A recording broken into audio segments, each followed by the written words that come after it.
आप सब लोग इधर आगे भाई, अब सीएम साहब आगे। गाड़ी कौन गाड़ी तो होगी नहीं कि राजेंद्र अरे कटारिया ने सीएम साहब ज्वाइन कर लिया अभी भाई। माइक माइक ऑफ कर दीजिए। नंबर नोट अच्छी गपशप सर ने अच्छी गपशप करके थोड़ा लेट हो गया, इसलिए माफी चाहते हैं। और राजेंद्र राठौड़ जी ने वैसे आपको बहुत अच्छी रखा होगा, और एक इनका वीडियो देख रहा था मैं शुरू का, राजेंद्र राठौड़ जी का, बैठे देख रहे हैं और सुन रहे हैं। आज चरण पादुका समर्पण कार्यक्रम, बताओ साहब इससे अच्छा क्या भी हो सकता है? कार्यक्रम बताइए आप।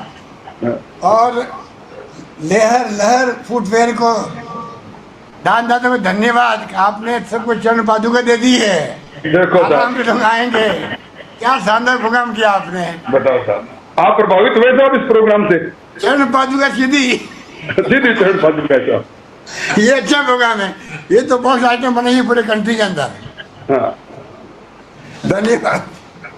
आप इतना मेरा ध्यान रखते हैं, इसके लिए भी धन्यवाद। देखो कोरोना ने राठौड़ साहब को बदल दिया है। क्या कोरोना ने राठौड़ साहब को इस हद तक बदल दिया, चरण पादुका तक आ गए। हाँ बिल्कुल। अच्छा अब शुरू करते हैं। बाड़मेर कैलाश चौधरी जी, दिल्ली दिल्ली चले गए।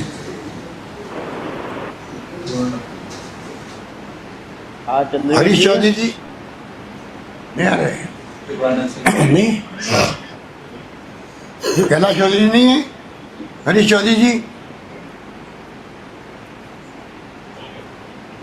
हरीश चौधरी जी है नहीं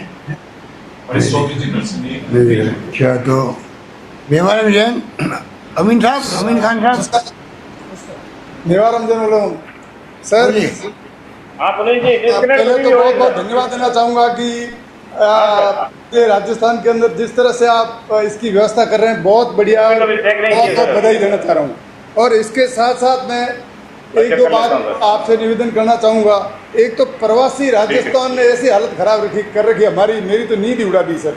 इसमें उनको लाने के लिए थोड़ा सरलीकरण करो, कलेक्टर को यहाँ अधिकृत करो, और जो व्हीकल से आना चाह रहे हैं उनको तो कम से कम पहले आने की परमिशन दिलाओ।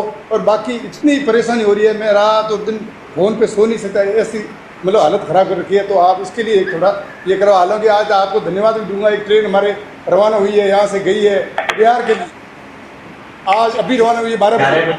आज रवाना से बाड़मेर की ट्रेन, एक ट्रेन अभी रवाना हुई है, जैसा आज एक रवानी भी हुई है। और बाकी जो लेबर यहाँ है वो एक बार जाएगी या रहेगी नहीं। मैंने मेवाराम जी, मैंने सबको कहा है, रिपीट करता हूँ कि आने जाने की छूट मिली हुई है और ज़्यादा मिल गई आज।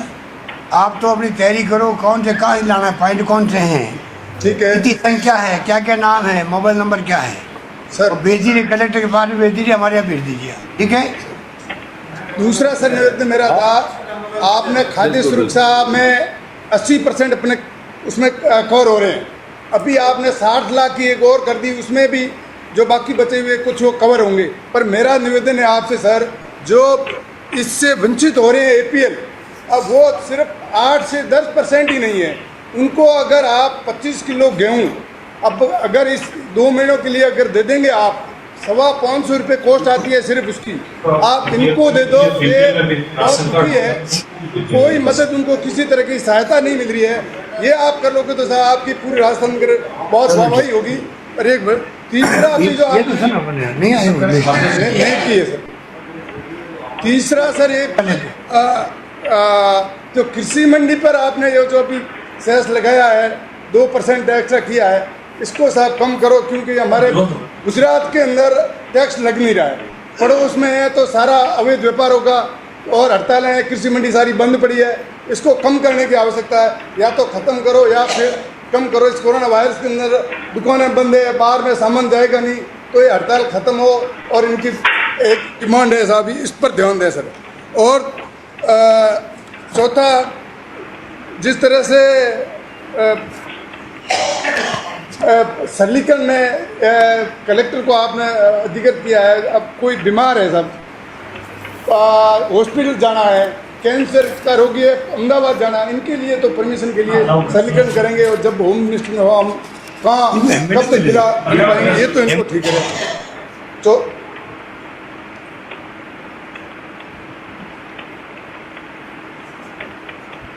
एक सर, आपने बाड़मेर में ये टेस्ट कराने के लिए आपने मेडिकल कॉलेज में अधिक कर दिया, बहुत बढ़िया, धन्यवाद देना चाहता हूँ कि यहीं हमारे कोरोना वायरस के टेस्ट हो रहे हैं। इसको थोड़ा और बढ़ाने की आवश्यकता है, क्योंकि टेस्ट होने में टाइम लग रहा है और अभी शुरुआत की है। तो आपको जरूरत कहाँ है, क्यों बढ़वा रहे हो कोरोना को? सब जरूर तो अब है ही नहीं आपके वहाँ, है ही नहीं, आप लकी हो। बिल्कुल, ये तो बात बढ़िया बात है, धन्यवाद है सर आपको। दूसरा सर आपको धन्यवाद, एक और धन्यवाद दूंगा गायों के लिए, आपने जो अनुदान दिया है गौशाला को, इसके लिए मैं आपको धन्यवाद देना चाहता हूँ। धन्यवाद अमीन खान जी, धन्यवाद। अमीन साहब को, अमीन साहब, अनुदान कहाँ दिया है? कोरोना के ये दुनिया भर के भयंकर रोग के पैदा होने के बाद में राजस्थान सरकार और जिला प्रशासन ने जिस तरह से इंजाम होना चाहिए वो इंजाम माकूल और अच्छा किया, जिसके लिए आपको बहुत बहुत धन्यवाद।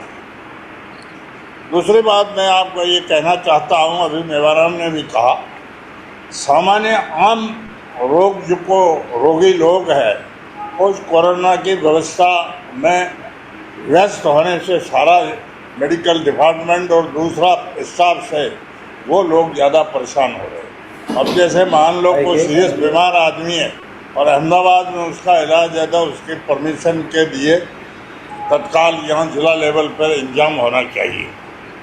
नंबर 2, हमारे सीमावर्ती ज़िले में इस टाइम गर्मी के वक्त में पानी की समस्या ज़्यादा आने वाली है कुछ हुआ है। अब जैसे बायतू, बाड़मेर, सिवाना, समदड़ी, चौहटन, इसमें तो इंदिरा गांधी नहर और नर्मदा का पानी है। शिव क्षेत्र एक क्षेत्रफल से विशाल क्षेत्र है और बड़ा है, वहाँ नहर का पानी का इंतजाम अभी तक नहीं है। और यहाँ 4 जगह रिलीफ डिपार्टमेंट से हो या और किसी से हो, 4 गाड़ियाँ राज्य खंड में देनी चाहिए ताकि माकूल इंतजाम पानी का रहे। दूसरी बात मैं ये कहना चाहता हूँ, अब इसी इमरजेंसी वर्क में तहसील रामसर में तहसीलदार नहीं है, तहसील गढ़ा रोड में तहसीलदार नहीं है, और तहसील रामसर में SDO भी नहीं है, और तहसील गढ़ा रोड में उपखंड है लेकिन उस उपखंड का कार्यालय चालू नहीं है। तो इनमें काफ़ी लोगों को बहुत दूर दूर जाना पड़ता है और परेशानी है। आखिर में मैं आपको यही बात कहता हूँ, आधुनिक और ये वैज्ञानिक आदमी तो मैं नहीं हूँ। बाड़मेर जिला रेगिस्तान की है, रेगिस्तान की सफ़ेद ज़मीन में और 45 डिग्री जो गर्मी है, इसमें कोरोना का रोगी एक भी नहीं है और न रोगी हो सकता। बाहर से कोई आ जाए तो पता नहीं, यहाँ कोई रोगी नहीं आएगा। ये सफ़ेद रेती और ज़्यादा गर्मी अपने लाभ में है। आपको बहुत बहुत धन्यवाद। जय हिंद। धन्यवाद, बहुत धन्यवाद। पद्मनाभ जी, नमस्कार सर। नमस्कार मेरा भाई। निवेदन ये है कि जो आपने कोरोना के बारे में व्यवस्था की, आप सबको बहुत बहुत धन्यवाद। अच्छी व्यवस्था हो रही है, हमारे यहाँ सभी अधिकारी एकदम अच्छा काम कर रहे हैं। मेरा निवेदन ये है कि यहाँ कुछ MP के लोग आके बैठे हैं जो पहले मजदूरी के लिए आए थे और अब लॉकडाउन होने के कारण उनकी मजदूरी बंद हो गई है। एक तो उनको वापस जाने के लिए परमिशन की व्यवस्था करा, UP के, बिहार के, MP के। दूसरा मेरा निवेदन ये है कि राजस्थान के लोग जो बॉम्बे में रह रहे हैं या आंध्र प्रदेश में रह रहे हैं, चंडीगढ़ में रह रहे हैं, वहाँ से आना चाहते हैं, परंतु वहाँ के सरकार ने उनको परमिशन ये ऑडियो वाला सिर्फ आ रहा है, कुछ और आ नहीं रहा है। कौन सा है इसका सरलीकरण करें। और तीसरी बात जो मेवाराम जी ने की, अमीन साहब ने भी की है, मेरा भी निवेदन है कि हॉस्पिटल हमारे मेरे क्षेत्र के अंदर सब लोग ईसा और पालनपुर दवाई ले जा रहे हैं। वहाँ दवाई की व्यवस्था ऐसी है कि जिस मेडिकल से दवाई खरीदते हैं उसी मेडिकल की ही दवाई उनको काम आती है, दूसरी नहीं आती है। तो मेडिकल के लिए लोग जा रहे हैं, उनके लिए जो परमिशन की श्रेणी आवेदन कर रहा हूँ। दूसरा, मेरा विधानसभा के अंदर ज्यादातर गरीब लोग को बैकवर्ड एरिया के है, चुकोड़ी है, भील है, ऑडियो कॉल आ रहा है, इन ऑडियो कॉल 311 से कुछ लोग कम है, रिव्यू मीटिंग आ रहा है। इन लोगों को भी गेहूं की व्यवस्था करें, यही निवेदन करता हूं। आपने जो ये मिस्त्री के मार्फत सभी दल के लोगों दबा तो ज्वाइन हो जाएगा। की आपने सुनवाई की है, आप बहुत बहुत धन्यवाद की पात्र हैं। समय समय पर आपने जो भी प्रक्रिया है इस कोरोना महामारी को निपटाने के लिए जो भी काम किया, पूरे देश के अंदर आपकी काम की सराहना हो रही है। आपकी हमेशा जय होती है और आप जिस तादाद में जो ये सुविधा कर रहे हो, ये हमेशा आपके लिए प्रशंसा का सबक बनेगा। बहुत बहुत धन्यवाद। धन्यवाद आप। शेड्यूल आ रहा है, ज्वाइन हो नहीं रही सर। आप सब लोग अपना माइक म्यूट कर लीजिए प्लीज, माइक म्यूट कर लीजिए। प्लीज माइक से बंद करिए अपने, वरना आवाज आ रही है तो डिस्टर्ब हो रहा है पूरा। सभी लोग प्लीज। रूपाराम जी जैसलमेर, नमस्कार साहब। बैठे क्या? अमित सिंह बैठे हैं क्या? अमित सिंह जी, ये सिवाना में बैठे हैं आप। अमित सिंह, अमित सिंह जी, अमित सिंह जी सिवाना कहाँ बैठे? अमित सिंह जी सिवाना से। चलो बैठे तो हैं सामने। अमर सिंह जी बैठे हैं ना, अमीर सिंह जी बैठे हैं। बोलिए बोलिए बोलिए, अमित सिंह जी बोलिए। माइक ऑफ कर रखा है उन्होंने, इसलिए नहीं बोल रहे। अमीर सिंह जी, आप माइक अमर ऑफ सिंह- करके बैठे। आप सब ध्यान रख रही हो। अमीर सिंह जी आपका माइक अरे रहता है, ध्यान तो रखेंगे ना। अमीर सिंह जी हाँ, अमित सिंह जी बोले हैं वो। बोल रहे हैं लेकिन वो आवाज अमित सिंह जी, माइक बंद है। आपका माइक बंद है, आप चालू कीजिए उसको।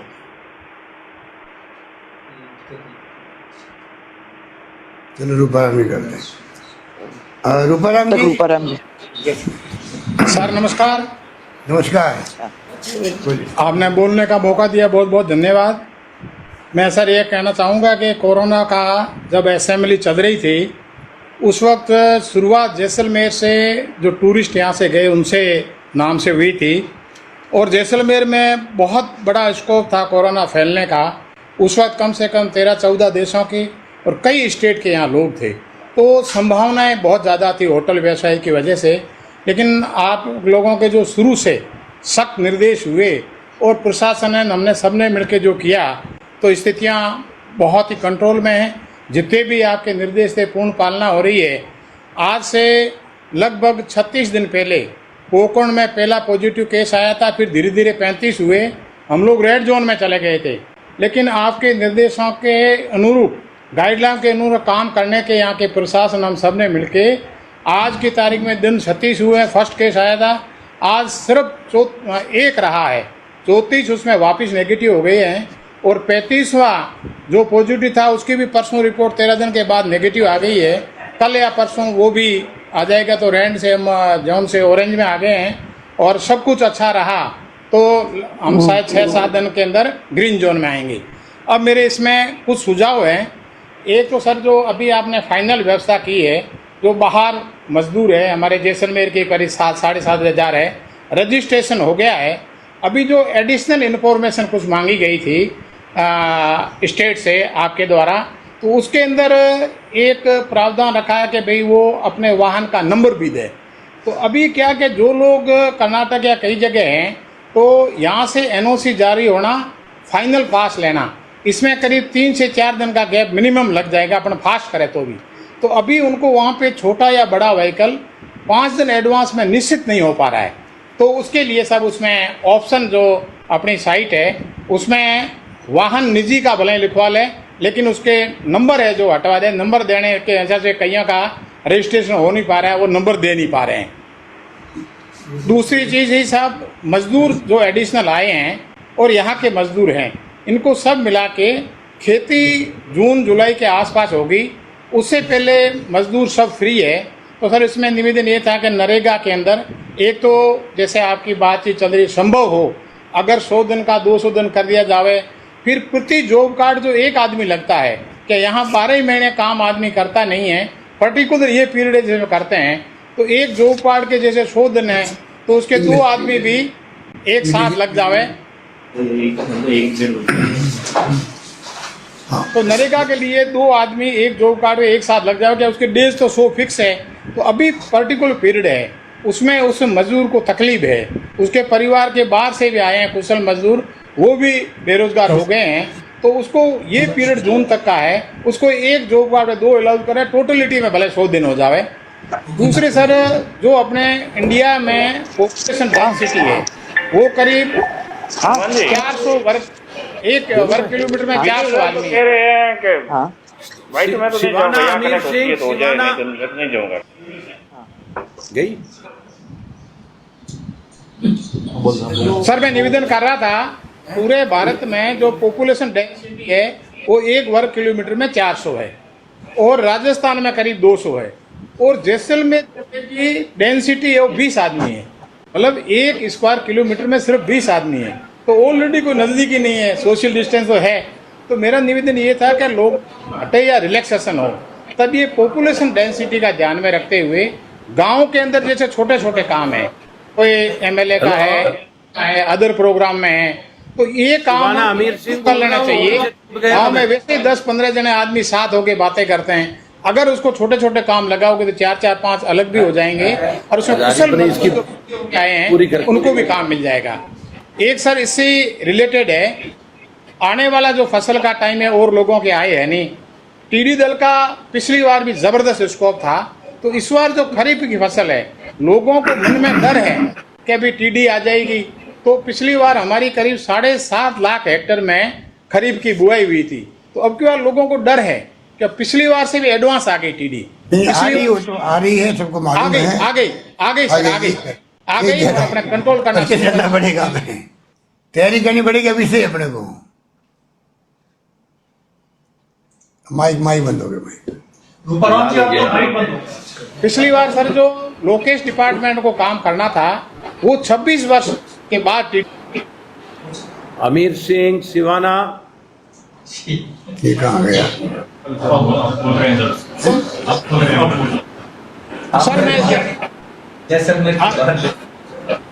सर मेरा निवेदन था,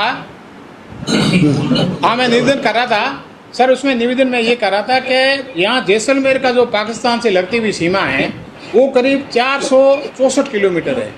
464 किलोमीटर में जब टिड्डी का आगमन होता है, अंदर बॉर्डर में घुसते ही वहाँ फोक का वृक्ष है, 15-20 दिन वहाँ पड़ाव करती है। पिछली बार लोकेश डिपार्टमेंट की पूरी तैयारी नहीं होने से फिर आपसे कहा, फिर आपने अपने डिपार्टमेंट को लगाया, अपने मशीनरी दी, अभी भी उनके पास लोकेश डिपार्टमेंट में आज की तारीख में सिर्फ 5 गाड़ियाँ हैं, जबकि यहाँ कम से कम 40 गाड़ी चाहिए पूरे बॉर्डर पे, और उनके कैंप भी वहीं करने हैं ताकि वो रीफिलिंग के लिए जैसलमेर आवे, 300 किलोमीटर गए काम ही नहीं करे, तो उनकी 40 मशीनरी, क्या यहाँ से जो नुकसान होगा पूरे राजस्थान में टिड्डियाँ जा सकती है। पिछली बार आपके निर्देशों से रेवेन्यू मिनिस्टर महोदय ने भी यहाँ कैंप किया, हम लोग भी साथ रहे, तो अच्छा किया। जैसलमेर से बाहर थोड़ी बहुत बाड़मेर या जालोर गई, इस बार जो संभावना है 3 गुनी टिड्डियाँ आ सकती है। यहाँ लगभग 2000 करोड़ की फसल रबी और खरीफ की जैसलमेर में ही है, तो साहब उसका जो लोकेश डिपार्टमेंट है उनको मैन पावर और मैन पावर भी 3 मशीनरी शक्ति में एक टाइम 2 घंटे काम करें। पर हम इस पॉइंट को हम ऑलरेडी भारत सरकार उठा चुके हैं, भारत सरकार के साथ में प्रधानमंत्री को पत्र लिखा है, इसको बहुत टॉप प्रायोरिटी दे रहे हैं, और गुजरात राजस्थान 2 ज्यादा इफेक्ट हो गए, रिपोर्ट सब आ रही है, उसी ढंग से अपन काम कर रहे हैं। मेहरबानी साहब, थैंक यू। एक था साहब, ये जैसे अभी पैसे की नरेगा वगैरह में है, तो इसमें जैसे अपना बीडीपी में हमारे 4-5 जिले आते हैं, तो इसमें रोड वर्क कई होता है जो अपन मजदूरी दे सकते हैं, तो ये प्लान जो 20 और 21 का है, ये आप अपने स्तर पे निर्देश दे दे, तुरंत चला जावे, भारत सरकार से सैंक्शन हो जावे, शॉर्ट टर्म के टेंडर करके उनके वर्क शुरू हो जावे, तो अपने इंफ्रास्ट्रक्चर भी तैयार हो जाएंगे और लोगों को मजदूरी भी मिल जाएगी। तो ये थोड़ा सा आप देख लें उसको। नरेगा और रोड्स दोनों को ज्यादा प्रायोरिटी देंगे हम लोग। हाँ, ताकि उसमें गाड़ी देंगे, ठीक है। रोड कलेक्टर का हुआ है। हाँ, रोड में बीएडीपी का प्लान जो 20-21 का है वो जल्दी सैंक्शन हो जाए, आपने मंगवा लिया है तो जैसे ही हो। थैंक यू, धन्यवाद। सर नमस्कार सर। वैसे रूपाराम जी ने अमीर सिंह रूपाराम जी ने वैसे अमित जी रुको, 2 मिनट रुको अमित सिंह जी। ठीक है हुकुम। वैसे रूपाराम जी ने जिले की पूरी जानकारी दी है सर। और विशेष तौर से हमारे यहाँ सबसे अच्छी चीज़ है कि रेड जोन से हम ऑरेंज जोन में आ गए।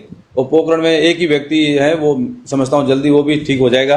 तो लगभग मैं समझता हूँ पूरे जिले में जो स्थिति अच्छी है। और जो लोग बाहर से आए हैं, गुजरात से, महाराष्ट्र से, काफ़ी लोग अपने होम क्वारंटाइन किए हुए हैं पूरी फैमिली को। और इसके अलावा काफ़ी लोग ऐसे हैं, सबसे ज़्यादा तो गुजरात और महाराष्ट्र में हैं। उसके बाद में 5-6 स्टेट ऐसे हैं जहाँ पर जैसलमेर के लोग वहाँ पर हैं। और सबसे तो ये बात है कि जो मजदूर लोग हैं वो हैं, तो उनको न तो आवेदन करना आता है, नहीं वो ऑनलाइन अपना आवेदन दे सकते हैं। उन लोगों के लिए ज़्यादा तकलीफ है, वो हमें लगातार फ़ोन ही करते हैं। तो ऐसे लोगों के लिए हमें कुछ ट्रेन या बस की व्यवस्था करनी पड़ेगी। आप लिस्ट बनवा लीजिए, सबको बुलवा लेंगे सर। लिस्ट बनवा लो, टेलीफोन नंबर लिख लो सर अलग व्यवस्था करेंगे उनके लिए और ले आएंगे सब, ठीक है। दूसरा था जो नरेगा में जैसे काम अभी जो स्वीकृत हैं, अभी तक जैसलमेर में लेबर 15,000 हैं। तो पिछली बार जैसे 1 लाख तक लेबर मई जून में काम कर रही थी। अब जरूरत ये है कि जो कार्य योजना बननी होती है, अभी आम सभाएं और ग्राम सभा नहीं हो रही है। तो ये दिक्कत बीकानेर में भी आ रही है। तो इसलिए स्टेट लेवल पे ये फैसला करना पड़ेगा कि यदि आम सभा और ग्राम सभा नहीं हो रही है तो उसके लिए काम किस प्रकार से स्वीकृत की जाए।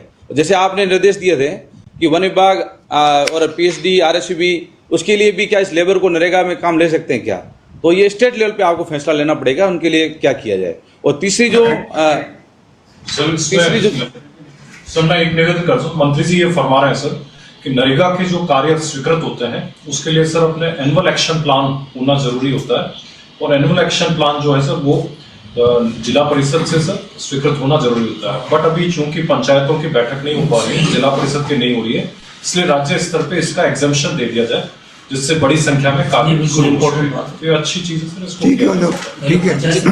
सर तीसरा था सर, जैसे आवश्यक वस्तुएं हैं जो लोगों को जरूरत है, जैसे चीनी और शक्कर, आटा, उसकी गांव में कीमतें बहुत ज्यादा है। तो उस पर कंट्रोल करने के लिए हमें कुछ काम करना पड़ेगा। नहीं तो क्या है, जो बाहर जो गांव में लोग बैठे किराने की दुकानें हैं वहां पर रेट जो 4 गुना लोग ज्यादा लेते हैं। तो उसके लिए भी कुछ हमें पाबंदी करनी पड़ेगी। Thank you sir. ठीक है, धन्यवाद। हाँ बताइए अमीर सिंह जी। अमीर सिंह जी बताइए अमीर सिंह जी भाई। मैं निवेदन ये कर रहा था हुक्म की सबसे पहले तो कि माननीय विधानसभा अध्यक्ष जी ने और गुलाब जी भाई साहब ने जो फरमाया वो उस पर विचार करने की आवश्यकता है। जैसे प्रवासियों वाली जितनी बाड़मेर और जैसलमेर और जालौर के लिए जो तकलीफ है, अपने 5-6 रोज परमिशन देके उनको बुलाना शुरू कर दिया था। अब रास्ते में कई जगह उनके साथ में बच्चे भी हैं, महिलाएं भी हैं, और उनके कोई भी होटल पीने के लिए पानी और कोई जगह खाली नहीं है, उनको कैसे लाया जाए।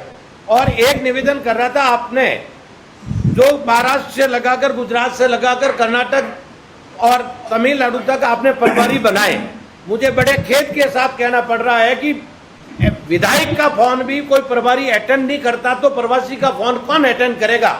इसके लिए देखने की बहुत महत्वपूर्ण आवश्यकता है कि इन प्रवासियों को अपन किस तरीके से लाएं। ये आपके लिए, हमारे लिए, सबके लिए इतना हेडेक बना हुआ है। जैसे मेवाराम जी ने कहा, हमारा पैटर्न जालोर और बाड़मेर का इलाज कराने का डीसा से लगाकर अहमदाबाद तक का है।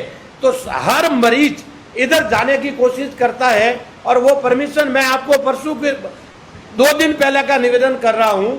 मेरे समदड़ी में एक कैंसर पीड़ित महिला, उसको मैंने ई पास के लिए कलेक्टर साहब को और सबको निवेदन भी किया, पर अभी तक नहीं बना। वो बेचारा अपनी माँ को लेके समदड़ी में ही बैठा है।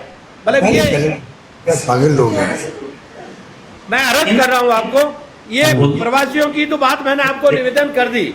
अब बाड़मेर जो अभी इतला करते कलेक्टर को, अभी इतला करते जी, बाड़मेर जिले की, जी बाड़मेर जिले की सबसे बड़ी प्रॉब्लम ये है कि पेयजल वाली प्रॉब्लम हुक्म आज की तारीख में 4 टन से लगाकर पूरे जिले में। मेरी विधानसभा सिवाना में एक पोखरण पलसून जो योजना बनी है, 10 किलोमीटर लाइन अलग पड़ी है। अब उनसे 103 गांव प्रभावित है और हालत ये कि पीने के लिए पानी नहीं है। एक 3/12/2019 को 4 स्कीम यहाँ की बनाई हुई जयपुर अधिकारियों द्वारा भेजी गई थी, अभी तक जयपुर से सैंक्शन नहीं हुई है। मेरा निवेदन है पेयजल के लिए अपन कैसे करें, क्यों गर्मी में पीने का पानी की महत्वपूर्ण आवश्यकता है, और ये अगर पूरा नहीं करेंगे, इधर तो कोरोना की हालत और इधर पानी नहीं होगा। एक जिले में जैसे अभी जैसलमेर, रूपाराम जी और माननीय मंत्री जी ने भी बताया, टीडी का हमला वही रास्ता है जैसलमेर से रामसर होता हुआ, चौटन धोरीमना होता हुआ, सिवाना सिंदरी में भी इफेक्ट करता है। टीडी हमला को कैसे रोका जाए, इसके बारे में भी आपको बहुत विचार करना पड़ेगा। ठीक है, धन्यवाद, धन्यवाद, बहुत धन्यवाद। ठीक है, ये 1 मिनट लूंगा हुक्म। एक निवेदन और कर रहा था, फसल खरीदने के लिए गौण मंडी अपने कायम तो कर दी, जैसे अभी हमारे वहां पानी भी कम है, पर कोई भी किसान अगर फसल बेचने के लिए जाए तो वहां अभी तक उसकी कोई सहूलियत और वो चीज नहीं हुई है।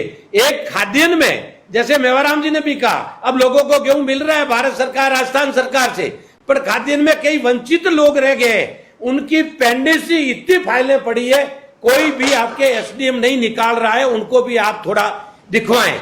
गायों के लिए अनुदान वाला गौशालों के लिए और पशुओं के लिए भी करवावें, ये बहुत अति आवश्यक है। और ये पानी वाली जो स्कीमें हैं, इनको आप तुरंत करवावें, और हेडपंप के लिए भी वहां सुविधा है, उनके लिए भी, हेडपंपों के लिए भी आप सुविधा करवावे, ये बहुत बड़ी आवश्यकता है। धन्यवाद।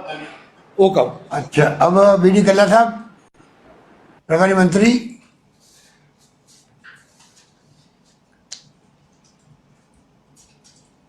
बीडी कल्ला जी,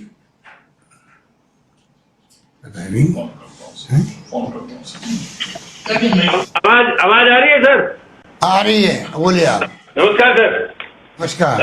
आपके निर्देशानुसार दोनों जिला कलेक्टरों के साथ और जिलाधिकारियों के साथ मैंने वीसी ले ली थी।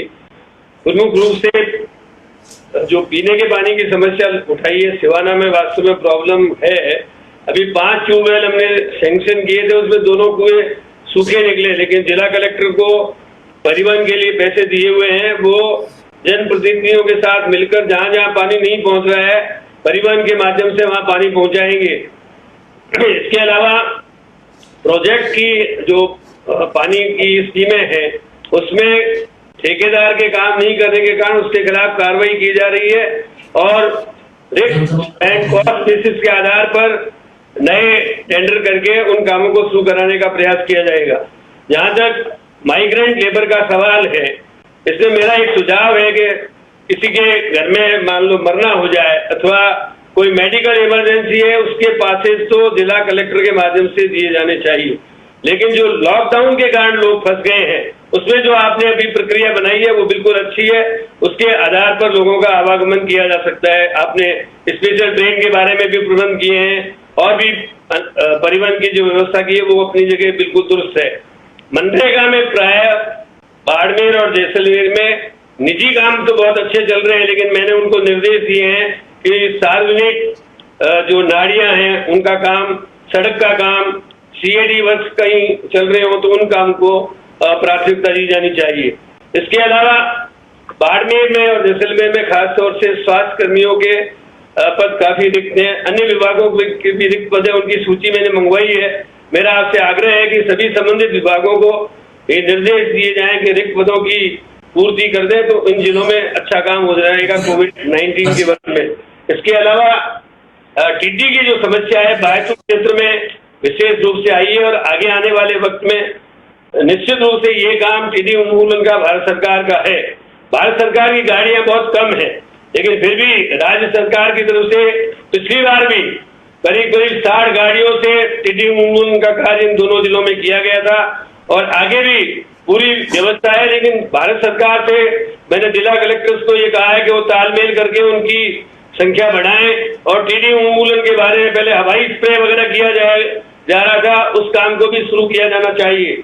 इसके अलावा ये बात सही है कि कोरोना के साथ अपने को जिंदगी को जीना पड़ेगा, इसलिए धारा 144 तो हमेशा लागू रहे, लेकिन मास्क का लगाना, फिजिकल डिस्टेंसिंग वगैरह, इसको साथ रखते हुए धीरे धीरे सुपर मॉडिफाइड लॉकडाउन को आपको जारी रखना चाहिए। धन्यवाद। धन्यवाद।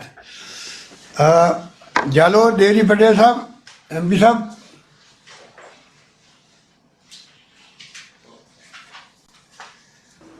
देवजी पटेल, आवाज आ रही है साहब?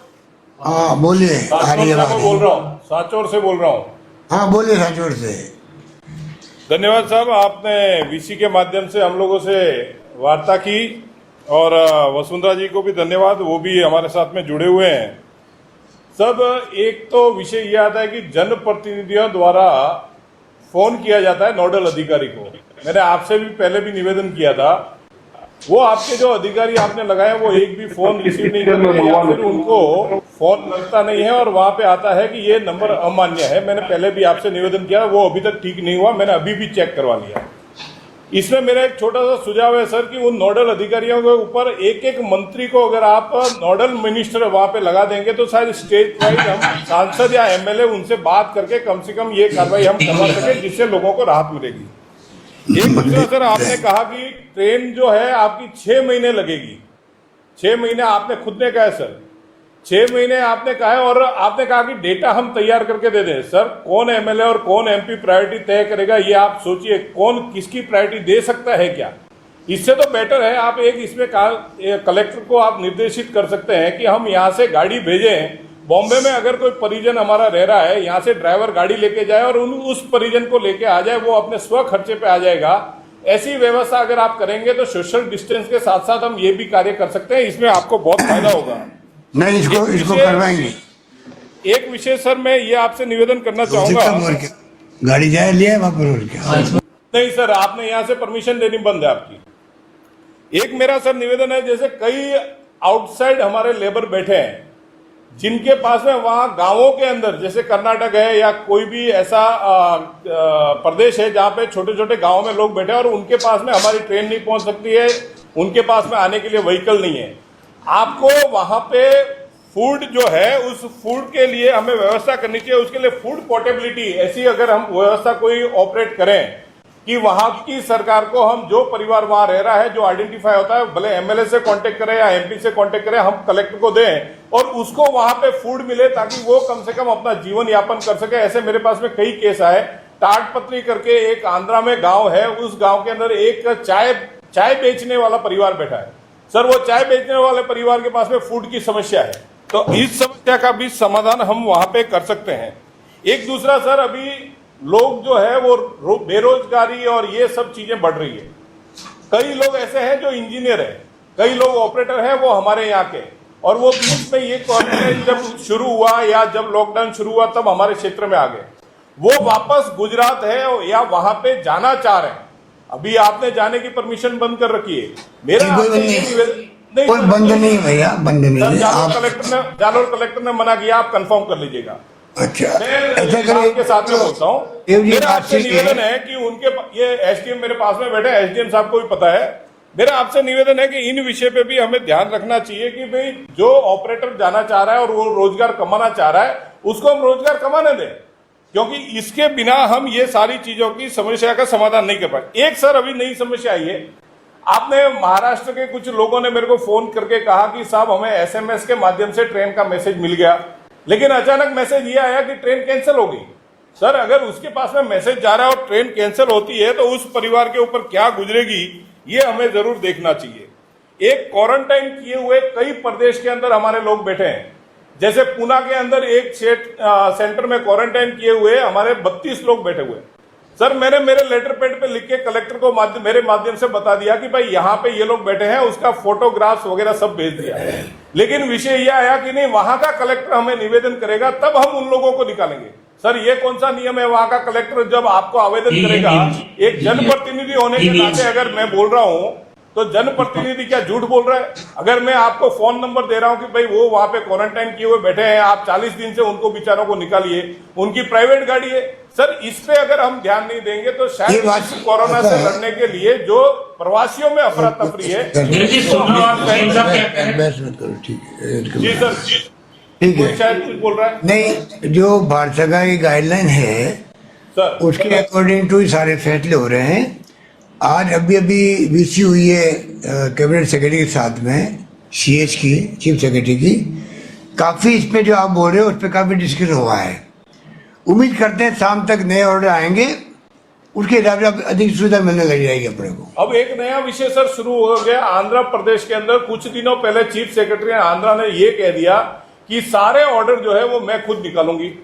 अब आंध्रा के जो कलेक्टर है वो ये कहना शुरू कर दिया कि राजस्थान सरकार ने हमें एनओसी नहीं दी है, इसलिए हम आपको परमिशन नहीं देंगे। और हम यहाँ से कह रहे हैं कि आंध्रा के कलेक्टर अगर हमें यहाँ लिख के भेजेंगे तब हम उनको एनओसी देंगे। सर इस पे हमें एक चीज सोचनी चाहिए चीफ सेक्रेटरी लेवल पे कि वहां के चीफ सेक्रेटरी को बोले भैया हमारी एनओसी है, या तो आप लेटर भेजो या एमपी एमएलए के मैं क्या कह रहा हूँ आपको, आप उसको मैं आपको यही कह रहा हूँ कि आज वीसी हुई है दिल्ली से जी, और शाम तक ऑर्डर निकलेंगे। उम्मीद करते हैं सब ठीक हो जाएगा। धन्यवाद आपका, धन्यवाद। सर एक बाकी रह गया छोटा सा। हाँ बोलिए। सर ये टीडी वाला विषय जो आपने कहा कि केंद्र के अंडर में है, मैं इस बात को बहुत अच्छे से मानता हूं कि केंद्र इस टीडी पे कार्य कर रहा है, लेकिन सर तैयारी हमें यहाँ पे लोकल, जैसे केंद्र की 4 गाड़ियां हैं, वो 4 गाड़ियां काम नहीं कर पाएगी। हमें यहाँ पिछली बार जैसे ट्रैक्टर वगैरह से हमने व्यवस्था की थी, उसी व्यवस्था को हम तैयारी करके रखेंगे, तभी जाके इस टिड्डी को रोक पाएंगे। बाकी ये टिड्डी सारे किसानों को नुकसान पहुंचाएगी। कोरोना तो नुकसान पहुंचा ही रहा है और टिड्डी से भी नुकसान पहुंचेगा, इस पे जरूर हमें ध्यान देना चाहिए। बहुत बहुत ठीक है, ठीक है, धन्यवाद भैया। सुखराम जी बैठे हैं। सुखराम जी, सुख जी, नमस्कार साहब। नमस्कार भैया। नमस्कार साहब। नमस्कार। आपकी बहुत बढ़िया व्यवस्था चल रही है और जो प्रवासियों के संबंधी आपने जो पॉजिटिव रुख रखा है उसका मैं स्वागत करता हूं। ये समाधान निकलेगा। मेरा आपसे निवेदन है, हमारे सांचौर सहित पूरे प्रदेश के 828 लड़के ताजिकिस्तान में हैं, ये मेडिकल एजुकेशन के लिए गए हुए हैं। वो बार बार हमें टेलीफोन कर रहे हैं, इसलिए उनको भी लाने की व्यवस्था की जाए। Russia, Tajikistan. आप नोट लिख के भेज दो। जी जी, तो पता, क्योंकि लोग आने लग गए बाहर से। जी जी, 10,000 लोग आ रहे हैं राजस्थान के, 10,000 लोग आ रहे हैं बाहर से राजस्थान के देवी। जी जी, भारत सरकार कोऑर्डिनेट कर रही है। आप हमें लिख के भेजिए, पता कर लेंगे उनकी स्थिति क्या है। दूसरा मेरा हुक्म निवेदन है कि लॉकडाउन के दौरान जोधपुर, नागौर, बीकानेर में ये शिकार की घटनाएं बढ़ी है। शिकार की घटनाएं बढ़ी है क्योंकि लोग गाँव में हैं, शिकारी जंगल में घूमते हैं, लोगों में वन प्रेमियों के प्रति, लोगों के प्रति आक्रोश है। मेरा आपसे निवेदन है कि पुलिस पेट्रोलिंग कर रही है तो पुलिस को हिदायत दी जाए कि जो शिकारी घूम रहा है उनको पाबंद किया जाए ताकि वो शिकार घटना नहीं करें। जोधपुर में घटनाएं हुई, आमने सामने मुकदमे है, इस पर श्रीमान थोड़ी कार्रवाई की जाए। ठीक है भाई, थैंक यू, धन्यवाद। और कौन बोल रहे भाई? जालोर से कोई है बोलने वाले? है छगन सिंह, जोगेश्वर जी, पुराराम जी। बोलिए बोलिए, कौन बोलेगा पहले? कौन बोलेगा? छगन जी। मैं छगन सिंह। बोलो छगन सिंह जी, बोलो। और बड़ी समस्या तो छगन जी बोलो, बोलिए। नमस्ते सभी को, नमस्ते। नमस्कार। नमस्कार। मेरे सबसे बड़ी समस्या जो सब बता रहे हैं, पूरे जोधपुर संभाग वाले और उदयपुर संभाग वाले बता रहे हैं, प्रवासियों वाली समस्या है। एक तो ट्रेन की व्यवस्था करनी है प्रवासियों के लिए। जो इमिटेशन ज्वेलरी में मजदूर वर्ग था मलाड में, वो वैसा का वैसा वही बैठा हुआ है, पूरा का पूरा मलाड क्षेत्र में। वैसे के वैसे बेंगलोर में भी बैठे हुए, पूरे दक्षिण क्षेत्रों में बैठे हुए, सब इंतजार कर रहे हैं कि ट्रेन आएगी, ट्रेन आएगी। अभी तक ट्रेन की कोई व्यवस्था हुई नहीं। दूसरी बात, जो अपने साधन से आना चाहते हैं, ट्रेन कब शुरू हो रही है? सर ट्रेनिंग शुरू हो रही है सर, आज परमिशन दे दी। दूसरी बात, जो अपने साधन से आना चाहते हैं उन्हें आज से सब क्लियर। अब इस पॉइंट को मैं बताऊं आपको, उदयपुर डिवीजन भी, जोधपुर डिवीजन भी काफी डिस्कस कर चुका है प्रवासियों के पॉइंट को। जी सर। आप सबको प्रॉब्लम हो रही है, मुझे मालूम है, मैं भी मारवाड़ का ही हूँ, ठीक है। इसलिए आप दिमाग रखो कि आज चीफ सेक्रेटरी साहब अभी आए हैं, ठीक है। कॉन्फ्रेंस अपन करे वैसे किए, दिल्ली से की है कैबिनेट सेक्रेटरी ने, होम सेक्रेटरी ने। सारे पॉइंट जो आपने बताए वो उनको बता दिए गए हैं जी। आज शाम तक उम्मीद करते हैं और ज्यादा छूट मिलेगी अपने को। ट्रेन आने लग जाएगी, बेंगलोर से भी, बॉम्बे से भी, तमिलनाडु, सब जगह से आने लग जाएगी। कोई दिक्कत नहीं आएगी, वो अपन बात कर लेंगे, ठीक है। और भी बात बताओ। हाँ, अब ये कि जैसा कि आपने एमएलए फंड का पैसा हॉस्पिटल के लिए यूज करने के लिए आपने आदेश निकाला है, अध्यादेश। आपके क्षेत्र में ही? आपके क्षेत्र में? हाँ, मेरे क्षेत्र में ही। और आपकी मर्जी से ही? आपकी मर्जी से? बिल्कुल बिल्कुल सर। लेकिन समस्या ये आ रही है कि आपने अब बजट में जो डॉक्टर का कहा था कि हम जो डॉक्टर लगभग 6,700 के करीब डॉक्टर होंगे पूरे राजस्थान में अपने गवर्नमेंट में, और 4,000 के करीब लगे हुए डॉक्टर, 4500 के करीब लगे हुए। अब जब डॉक्टर ही नहीं होंगे हॉस्पिटल में, डॉक्टर ही नहीं 2000 की होंगे, भर्ती और हो रही है, 2000 की तो भर्ती 2000 की भर्ती अभी तक हो नहीं रही है। वो कृपया करके जल्दी से कराए, जिससे वहां जो भी डिमांड होगी ना तो डॉक्टर ही करेंगे। कि अगर डॉक्टर नहीं होगा तो वो जो भी हम खरीद के लाएंगे वो यूज कौन करेगा। इसलिए निवेदन ये है कि डॉक्टरों की भर्ती तुरंत की जाए। ये आपसे धन्यवाद। एक बात और है सर, अब जैसे ये जो सैंपलिंग है, ये जिला हेडक्वार्टर पर जांच हो, ये कोरोना वाली, ये बहुत जरूरी है। ये 7-7 दिन लग रहे हैं, और 7 दिन में न जाने उसके दिमाग में इतने जांच क्या हो रही है जालोर की? जालोर की पाली और जो जालोर में ये इसकी सैंपलिंग टेस्ट जालोर में हो, वो 7 दिन तक टेंशन में रहता है। इसकी सैंपलिंग जाती है तो वो 7 दिन तक दिमाग में इतना डिप्रेशन में रहता है, जिससे वो उल्टा बीमारी बाड़ कर सकते हैं। बात सुनो, देखो ऐसा है कि अपन जो है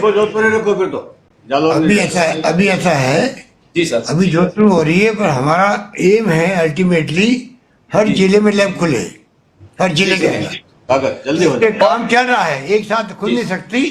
पाली में मेरे ख्याल काम शुरू हो गया है, बाड़मेर में हो गया है, जोधपुर में हो रहा है, जालोर में होगा, चिड़ई में होगा, सब जगह होगा। इसी प्रकार से कोरोना, हाँ थैंक यू सर। इसी प्रकार से कोरोना वारियर्स जो लगे हुए हैं काम पे, उनके लिए अच्छे किस्म के मास्क और सैनिटाइज भी उपलब्ध कराए, जिससे उनमें भी डर नहीं हो। कोई कमी नहीं है। और अब बात है किसानों की।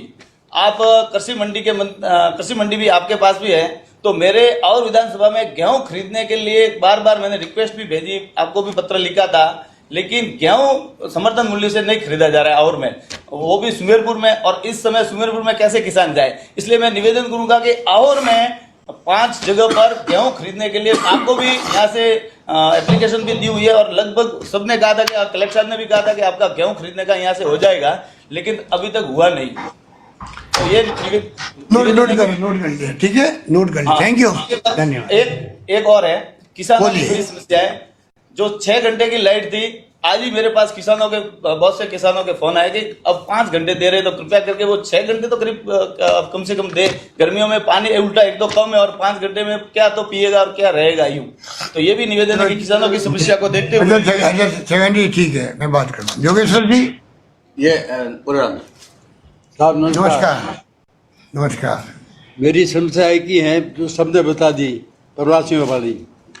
बीच में क्या हुआ था, 3-4 दिन पहले तो आपने परमिशन दी, लोग आ भी गए थे, बहुत बढ़िया किया आपने, अच्छी बात थी। लेकिन बीच में बंद हो गई, इतना हल्ला हो गया कि आपको भी खरी खोटी सुना रहे थे, हम लोग को सबको सुना रहे थे कि हमको पहले बुलाया और आपने बीच में बंद कर दिया। इसलिए जो खुद का साधन लेके आ रहे हैं उनको करीबन परमिशन दी जाए। नंबर 1। दूसरा, जो भी डॉक्टरों का बता सगन सिंह, ये बात सही है कि 2000 डॉक्टरों वाला भर्ती है, क्योंकि डॉक्टरों की हमारे पास कमी है वास्तव के अंदर, वो ताबड़तोब की जाए ताकि जो डॉक्टरों की कमी है हमारी पूरी हो सके। और तीसरा मेरा इतना ही निवेदन है, मैं ज़्यादा नहीं बोलता, आपको बताएं, 39 करोड़ की एक हमारे भिंडमाल शहर के लिए, आपको मैंने लिखित में दिया था, विधानसभा में मैंने कहा था, ER प्रोजेक्ट के अंदर का ही वो हिस्सा था, वो सैंक्शन हो चुका था, लेकिन वित्तीय स्वीकृति के कारण पिछली सरकार में रुक गया था। पानी के लिए नर्मदा का ये पानी ER प्रोजेक्ट है, वो पूरा प्रोजेक्ट 550 करोड़ का ज्यादा है। लेकिन भिंडमाल नगर के अंदर भी एक बार हो जाए तो काफी नगर की समस्या है वो हल हो जाएंगी। आज वास्तव के अंदर पानी की बहुत बड़ी समस्या है, और ER प्रोजेक्ट वाला जो मामला है ये भी आप कर दें ताकि 256 गाँवों के अंदर पानी पहुँच सके। आप लोगों को, माननीय वसुंधरा जी को, गुलाब जी कटारिया साहब को, माननीय राजेंद्र राठौर साहब जी, और आपको बहुत बहुत धन्यवाद। राम राम, जय श्री राम।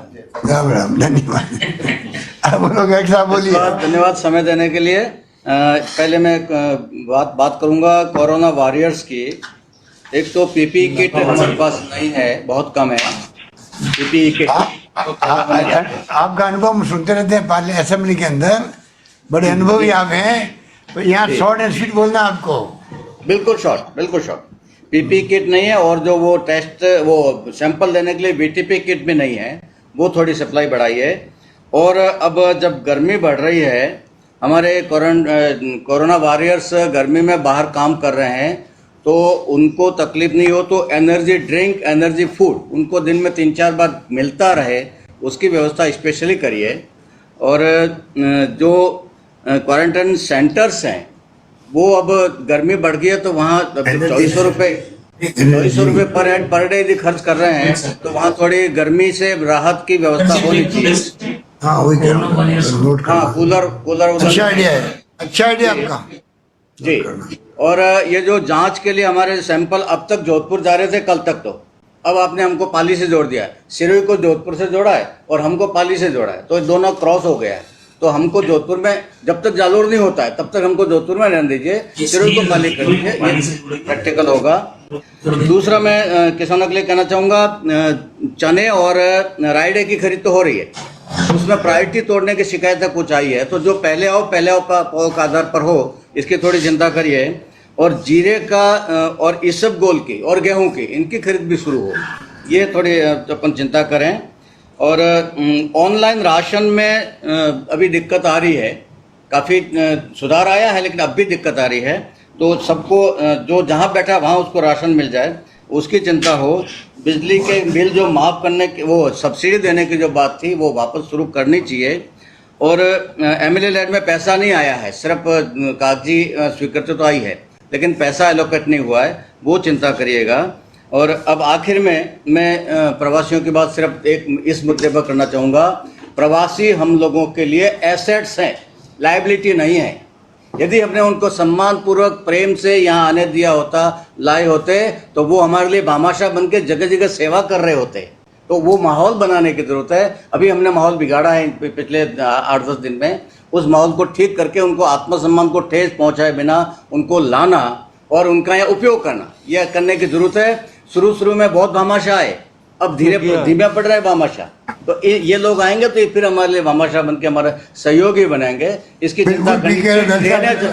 ट्रेनें चलानी चाहिए, ट्रेनें ज़्यादा से ज़्यादा हैदराबाद से, बेंगलोर से, चेन्नई से, कोयम्बटूर से, ये 5-7 रूट से लगातार कई सारी ट्रेनें जगह तब होगा। बताओ सर, एक वो किसानों को ऋण दिया जा रहा है या ऋण भरने की बात है, इसकी सीमा बढ़ाकर मार्च तक किया जाए। और एक वो बायोमेट्रिक से उसको दो बार अंगूठा लगाना पड़ता है, उससे वो बीमारी फैलने का थोड़ा ज़्यादा डर रहता है। बायोमेट्रिक वाला किसानों के लिए थोड़ा सिस्टम, वो तो बंद ही है। नहीं है, किसानों के लिए बंद नहीं है, मत लगाइए, किसानों के लिए बंद नहीं। और वो ऋण वाला जो है मार्च तक किया जाए, 21 मार्च से। क्या दिवस है क्या आने वाला? नहीं, वो तबीयत ठीक नहीं है उनकी, इसलिए नहीं आ पाए। कोई बात कोई शिरोई सैम लोढ़ा जी,